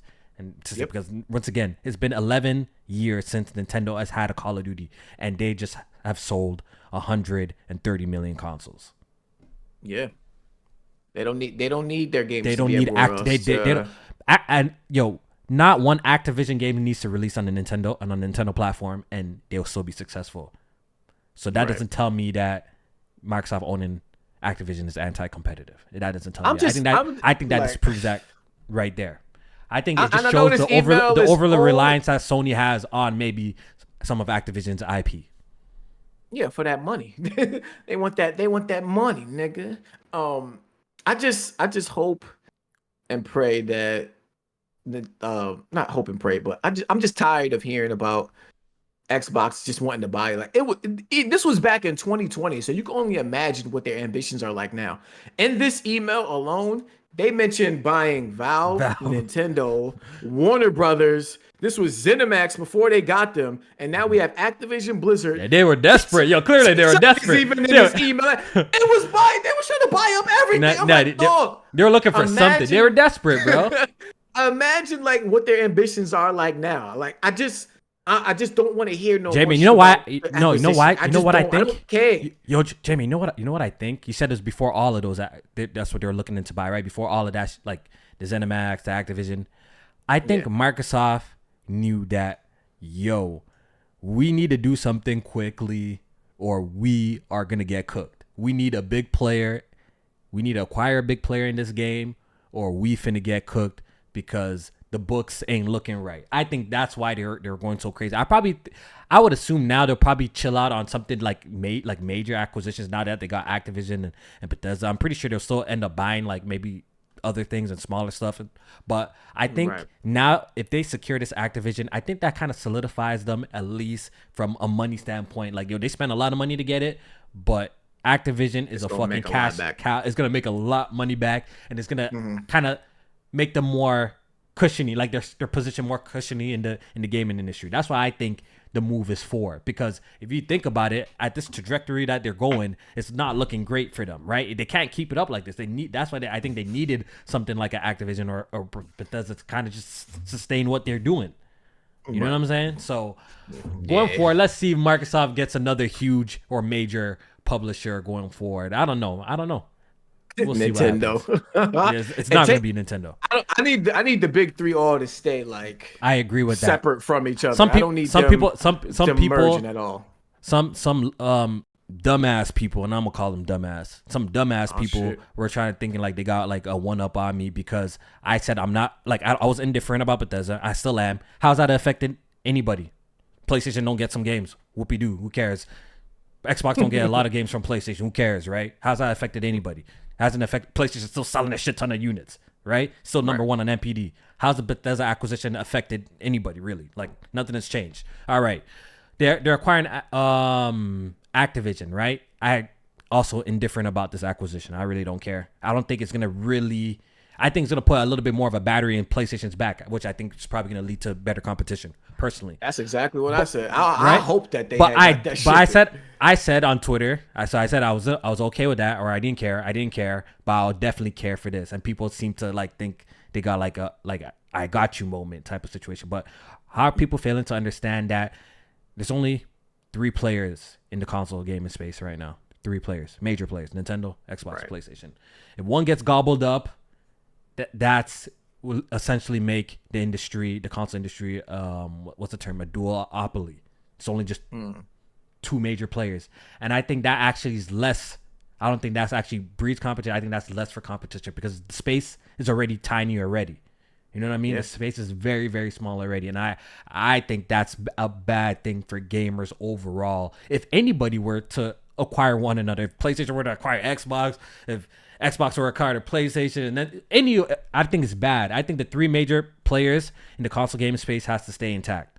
I think it's a bad look around. I just need Microsoft to focus on the shit that they got already at this point. Like, they have a lot, 30 studios. They have a lot. I need y'all to start cranking out the bangers now. Like, y'all purchased enough. Focus on those. Make those the best games that they can possibly be. And let's not worry about anybody else right now. Like, if they got all the pieces. They got all the pieces for success, and that's a fact. I definitely agree with that. They do. They have all the pieces for success. It's just how they play their cards now. They have to play their cards correctly. It just seems like how we were talking about earlier. They feel like the solution to their problem is buy more studios, more of the content that we was already going to get, but just put in Game Pass. Like, that's not the solution. That you have to make sure that these games are amazing. That should be the first step. And by just buying more, you can't release Redfalls, bro. You can't buy more and release Redfalls. It's not gonna work. You worried about Activision Blizzard at the same time. Redfall comes out and it's the worst game of the year. Like, no. That's what I'm saying, bro. No. Get the focus back on them studios. Make all hands on deck. The root of Microsoft's issues has always been the games, bro. Like, we've been like saying this. We've been preaching this for a very long time. The root of the issues has always been the games and the consistency of them. Yes, you drop a good game every so often. We get the Forzas, but it's just time. When's the last time Microsoft really got like a real true hit? Even though Starfield didn't receive crazy praise through the industry in terms of like critical reception, but what's it's doing for gamers and like people who are fans of the series, it's clearly doing numbers. The game is performing extremely well on Steam. They said that the game has reached 10 million players. I'm sure the game has made money for them. I'm sure it's made money. But JMaine, I know we hate numbers, but I think it's safe to assume Starfield it made money for them. I think that's a safe assumption that it's a success for them. I think it's kind of crazy to think that it's not. Like, it had like 200,000 concurrent players. I'm pretty sure Starfield's a fucking success for Microsoft, right? But the thing is, like, we need more of those moments. I feel like what separates PlayStation from Xbox is we get more of those Nintendo moments. Too. Yeah, from Nintendo. We get more of those moments from them where these moments don't come too frequently on Xbox. We don't get them Starfield moments. That needs to be, we need to have at least 2 or 3 of those a year type of situation. And when PlayStation don't got it, best believe they go partner with the dudes that got it. They got the sauce. When PlayStation don't got it, then, we want this. We need Final Fantasy 16 ASAP. We need that exclusive, and we need that for a year. So I think that's what separates the two. Yeah. By a big degree, actually. I think that's what separates the two. I don't know, man. Microsoft really put themselves in a weird position because they got all the pieces. They got Call of Duty. They got Overwatch. They got all the pieces for success. If they can't play the cards right, then maybe they need to get rid of. They should get them out of there. Yeah, maybe not even that, but they should. Maybe they need to just get rid of Phil Spencer. Maybe they need to get rid of Phil. Maybe they need to get rid of some of the people up top and hire some people from PlayStation. Maybe they gotta do that. Hire Mark Cerny or Sean Layden or something to come run the shit. Then maybe y'all shit will. Layden, that's my guy right there. Y'all shit will turn up. Y'all shit will turn up. I don't know. Sean Layden be saying these big budget games ain't sustainable, so he might be trying to cut budgets. I don't know. I need my big. Well, I feel him. I think there should be a nice balance of the two. I disagree with PlayStation trying to get rid of the AA games too. I wholeheartedly disagree with that. I disagree with that. For sure. PlayStation get rid of Japan studios, the studios that make games like Gravity Rush and stuff like that. What's it called? The Last Guardian. I really wish PlayStation didn't go that route either. I think PlayStation. I'm hoping we need more AA games. We need more of that type of actually bring back the AA space because we need that from PlayStation more than anything. They feel like the AA games wasn't making enough money to help fund probably the AAA games and the big budget ones. and so they need that extra flow of cash, and maybe these games as a service games can do that. But yeah, they do need that because you don't get these dry spells as we get like exactly on the platform. Like we got Spider-Man, Marvel, MLB, and then some VR stuff. But yeah, it's not like you got these gaps where you're just waiting for something from that platform, and the AA games would be nice.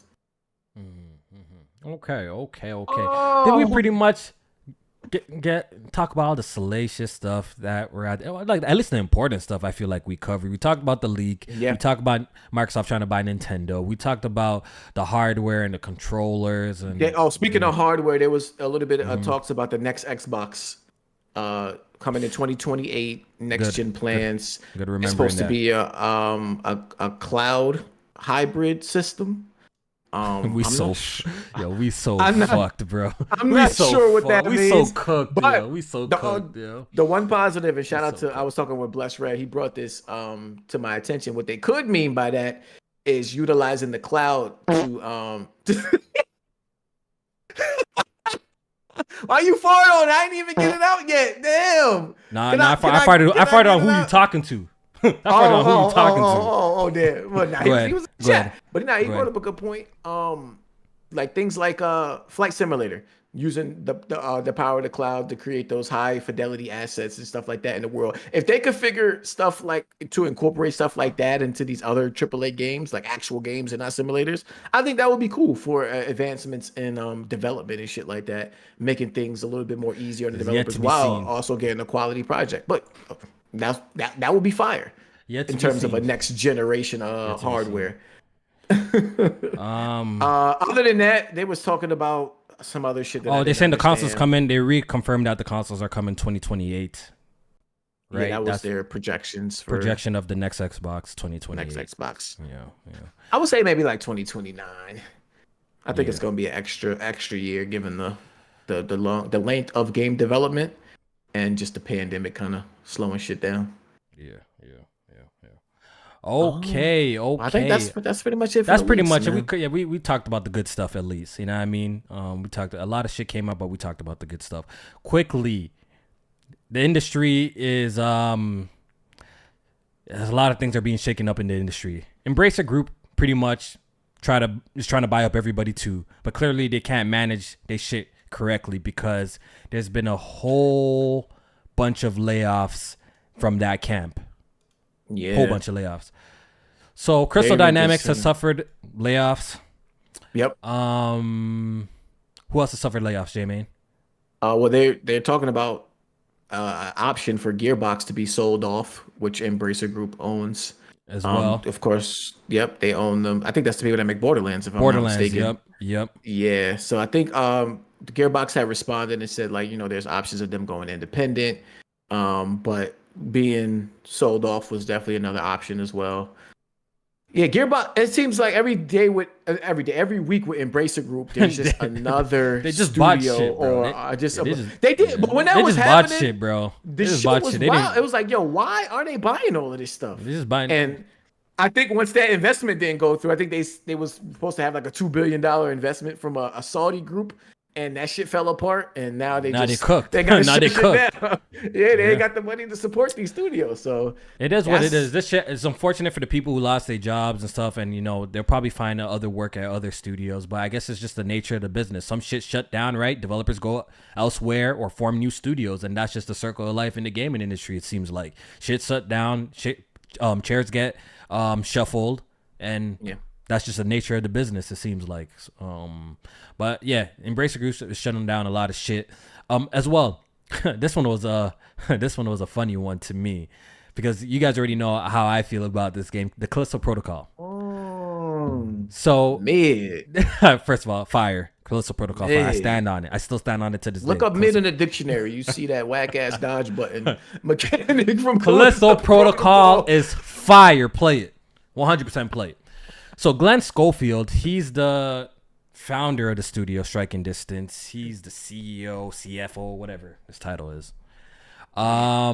He's pretty much leaving the studio after starting the studio in 2019. He's leaving the studio. How you do that? And how you found some shit starting up and then dip on it? And he's leaving.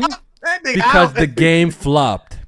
And guess what? Guess what the flop was? The Callisto Protocol, a new IP, sold 2 million copies, and their target was 5 million copies. First of all, why is your target 5 million copies? You're a horror game. You see Number how much one. they spent on that game? See, this is the problem with the game industry. This is the problem with the game industry. Stop getting these celebrity mans as voice actors. Number one. Yeah, they fucked. We don't. That's so unnecessary. That shit is really unnecessary. We don't need the actors from The Boys in this. That y'all spending a crazy amount of money. We don't need it. Yo, some of our favorite video games have no celebrities in it. Some of our favorite video games on the planet. This is so unnecessary. You know what I mean? So you gotta make the next video game voice acting superstar. That's how good your writing should be. That it don't matter who the fuck you get to voice act that shit. That shit gonna be fire regardless. Facts. Instead of going and trying to carry your game with these popular names and voice acting performances. Yeah, it was. I think this might have been a rumor report.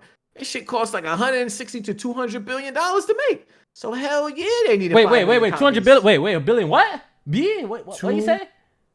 Yeah, I'm sorry, million. My bad. Oh million. Shit. Oh shit. I was about to say $160 million to make. Sorry, it was 200 billion. Wrong.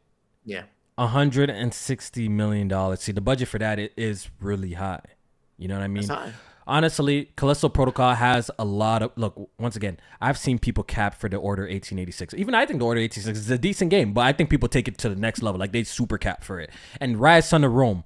These are two games I've seen people swear by, say they're great games. Callisto Protocol is a better game than both of them. That's just a simple fact. It's a better game than both of them. And people say that those games deserve a sequel. I think Callisto Protocol deserves a sequel. I think the foundation there was great to build upon something good. I don't know. I guess once again, I agree with that. They overspent, and I guess it didn't meet their expectations. They needed 5 million sales, but 2 million for a new IP and a horror game at that is not a bad thing, because horror games typically don't do crazy numbers. If you know the history, if you know the history of horror games, outside of Resident Evil, horror games don't really be selling stupid numbers like that. They don't. Right. They don't. But the these days with the budget so high, you don't get that second chance to make that sequel to come back. You get one shot and that's it. That could fuck up the whole studio. So yeah, I'm gonna say it. Maybe Glenn Schofield, they kind of fucked up. Maybe they should have begged Microsoft for that bag of Game Pass, get a little cushion. Yo, 50 million off the rip. 50 million. Put this in Game Pass day one. No, they should have robbed. They should have robbed Microsoft. That might have saved them. Yeah, they should have robbed Microsoft low-key and launched it in Game Pass and took a big bag, big bag. It's tough. That's why a lot of AAA games play it safe these days, because you got to make sure you get that return on investment. Otherwise, that might be curtains after one flop. After one, you saw. Listen. Hey, maybe that's why Sean Layden is saying AAA development is not sustainable. Maybe that's why he's saying that. That's what I'm saying. Maybe there should be a focus on giving the player an amazing core experiences and not going crazy on budgets and getting celebrities and doing all this stupid shit. Because take it in, one of my favorite games of recent memory, Sifu. We could imagine that the budget for Sifu is not out of this world or is out of control.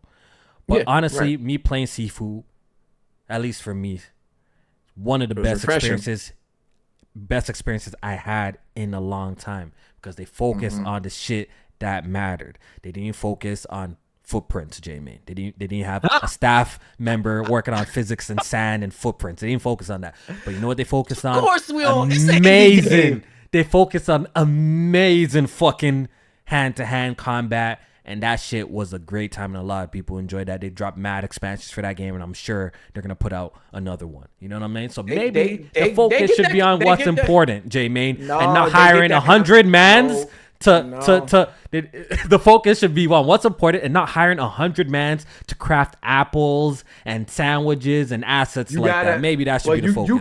You can't even look at those in the same scope, because AAA games get judged on a different level. Whether it is the gameplay is fire, but when you first looking at that shit, you're gonna be like, hold up, this is Naughty Dog's next effort, and it's looking like Sifu. You think if Naughty Dog said their next game was fucking Sifu, People will buy that shit in droves as if they did the first Last of Us. No, nigga, they like, what the fuck is this? See, fool. Hey man, I blame y'all, bro. I blame y'all. They put themselves into a position like they gotta do that shit. They put themselves in that position. You offered us the Last of Us 1. You offered us the Last of Us 2. We want to see that shit get better. Don't start no shit. It won't be no shit. Immortals of Avium is another one that has suffered layoffs. Nearly half of the staff has been cut for that game. The game that I said that I was not copping. I guess I'm part of the problem. The game didn't look good enough for me to buy. I'm sorry. I ain't just running out buying everything, bro. Again, I'm not running out buying everything, so I didn't buy that shit, bro. Straight up. That game. It looked okay. It looked cool. I wanted. It never really looked too compelling to me. Like I appreciate them trying to do something different. Like take the first person, like instead of doing like a regular shooting game using magic and shit. Like I appreciate that, but yeah. I don't know, something person. Why you ain't buy it, huh? You love these first person. Because the premise didn't look. No, why? I didn't buy it. I can tell you simple. The premise didn't look cool. I thought the main characters and the characters looked goofy as shit. Like the overall artistic direction of the game, I wasn't really fucking with. On top of that, I'm hearing that the game has terrible performance issues. It was third person. I bet you would have bought it. I wouldn't have bought it. I wouldn't have bought it no matter what. First person, third person, I would have bought it, bro. Asymmetric, shit, I wouldn't have bought that shit. Asymmetric. Top down PC dog shit. Yeah. What else? Okay, Ubisoft, X Defiance has been delayed. Okay, no one cares. It was weird though. It was the first time I heard some shit like this for the delay, where they didn't meet the certification tests from the publishers, from the Xbox and PlayStation, and they sent that shit back like, nah, this ain't coming out on our platform like this. So all right, no, that was crazy. Perfect. So I think we could wrap up on this last topic. I think that we've literally covered our bases. The iPhone 15. I want to talk about it. Ooh, okay. I want to talk about it. Is this That's a coming glimpse? in the mail tomorrow, by the way. Yes, okay, sir. that's dope. We're gonna need a review. We're gonna need a full review on the pod. Unboxing and review. We're gonna need a full review. No, you should do that for real. No bullshit. You should actually do that. I'm about to get on my NKBHD shit. You know what I mean? Marcus bro, Brown, what do you think I've been trying to do, bro? Holy. Consumer here. You don't see me out here, yo? You don't see me out here? I'm trying, bro. That's how my view gonna be on that level one day. That's the goal, bro. That's the goal, sir. Bro. Nah, his production is fire. Yeah, his production is incredible. Yeah. JMaine, is this a glimpse at the future? Yes and no. yes, a glimpse. No. Because I can't lie, I'm kind of impressed. With what I'm seeing. At first, I thought it was gonna be like some bullshit, but from what I'm seeing so far, from some of these previews of Resident Evil 8 running on the iPhone and seeing that, I'm like, damn. That shit look alright. This shit don't look too bad, bro. What the hell? Like for a mobile phone? Yeah. Yo, and if this is happening now, what's gonna happen in like maybe 8 years, 7 years? You know what's kind of scary, bro. It actually got me more excited for the Switch too, because if they got these types of chips in the phones and shit like that, this Apple chip is powerful. Then that's fucking crazy. Yeah, the Apple chip, the new Apple chip definitely took a nice leap. That shit is powerful, phones. Bro. Yeah, I think they was comparing it to like the M1 that's in like the I think that gets in the Max. But yeah, like so seeing these games like full-fledged games and not just like these new not that these curated touch control versions of the games. That was gonna be some bullshit. Phone. Yeah, it's definitely interesting because we know mobile gaming does have a big audience now. Yeah, they bigger than console gaming in terms of revenue. Right, they're used to more like free to play shit. So I don't know. I don't know how like spending I see what you're saying. $60-$70 games is gonna translate. Yeah, you're right, because a lot of the mobile consumer is probably used to getting an app for free. Then maybe the more you play, then you might hit like Yeah, exactly. You know how some games like, okay, you run out of this, so you want to re-up, then you could continue kind of playing. That's kind of like the design. Yeah, that's kind of like the design of the games. So does that mean maybe one day AAA games will go that route? JMaine, holy, can you remember? Can you imagine? Yo, can you imagine Resident Evil, bro? Resident Evil. Every chapter, yo, $5. Oh my God. $5 a chapter. Oh, you ran out of ammo? You ran out of ammo level. Oh, buy this boost. $2.99. $2.99 for the ammo pack. Unless you play in the I really hope that's not the case, bro. Yo, no, but honestly, this is actually kind of it's quite exciting and scary at the same time. Yeah, I think this is actually. I think out of anybody, I think Nintendo should be worried about this more than anybody. It definitely challenges their market. I feel like this. Yeah, I feel like this is a direct handheld market. I really like absolutely. real I'm talk. looking at Japan a lot too for this. I want to see how Japan reacts because they have a huge mobile market. So I want to see how the Japan market responds to this if they show us like sales data for the game. I don't know how people gonna react to buying a full-fledged game like this on you bring up a good point because just like how know Xbox gamers are starting to be trained to have Game Pass mentality, right? A lot of mobile gamers are not trained. Games. Yeah, a lot of mobile gamers are not trained to spend $70-$80 on a video game. You know what I'm saying? But maybe it could be a possibility that could change after some time. But I don't know. Just seeing this running on iPhone is pretty impressive. And I think this is a little bit of a glimpse of maybe what's to come in the next decade. I think this is like some future shit. Maybe Apple might get more games in general. Maybe like developers will start releasing games on the Apple products now. Like it could be a thing. Yeah. It could be a thing. If these games, like I think this is like the test bed right here, but if these games sell well, definitely look for more third-party releases to be on more Apple. third-party. Yeah, they might just start dropping games on phones, and that's pretty interesting. I wonder how because everyone has a lot of people have like a cell phone, like everyone has an iPhone and shit like that. I wonder how like just the casual audience of grown gamers like myself feels about this. Like I personally don't know. I still wouldn't game like this. Like with touchscreens, like with a controller, like those people who buy like a controller and hook it on, I guess that's pretty much like a portable gaming device, right? At that point. Yeah. You know what I'm saying? But so it's very interesting to me. It's very interesting. Do you see something like this impacting the console market at all? It could though. Something like this. It depends how good. It depends. That's what I'm trying to say. Like buy a new system, I just play it on my iPhone. Yo, bro, that's a possibility that some people might actually do that shit, bro. If it gets good enough, if the experience gets good enough, I think that's a case can be made that this could be a big player in the future. I'm not saying this iteration this time around, but I don't know, man. 5 years from now, when these chips get better, and I don't know, man. This is some scary stuff, man. I'm definitely gonna be paying close attention to it. I like when the industry gets shooken up a little bit. I think this shakes things up a little bit. I agree. I do think this shakes things up a bit. I never imagined the day that you play Resident Evil 4 Remake, the full-fledged. You can't even play that on the Switch and shit. Right. Like, you know what I'm saying? You're getting the full-fledged version.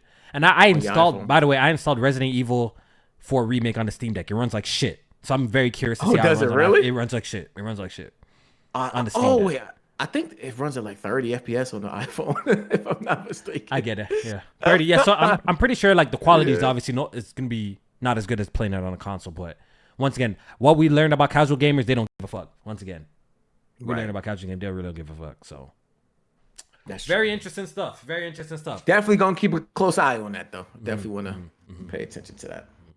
With that being said, we definitely did an extended show for you. This is probably one of our longest episodes that we have ever done of Good Gaming. Typically, we cut it short, but we missed a week and we want to give you all the entertainment and the good conversation. I really hope you guys really did enjoy the podcast. I really did. You know what I mean?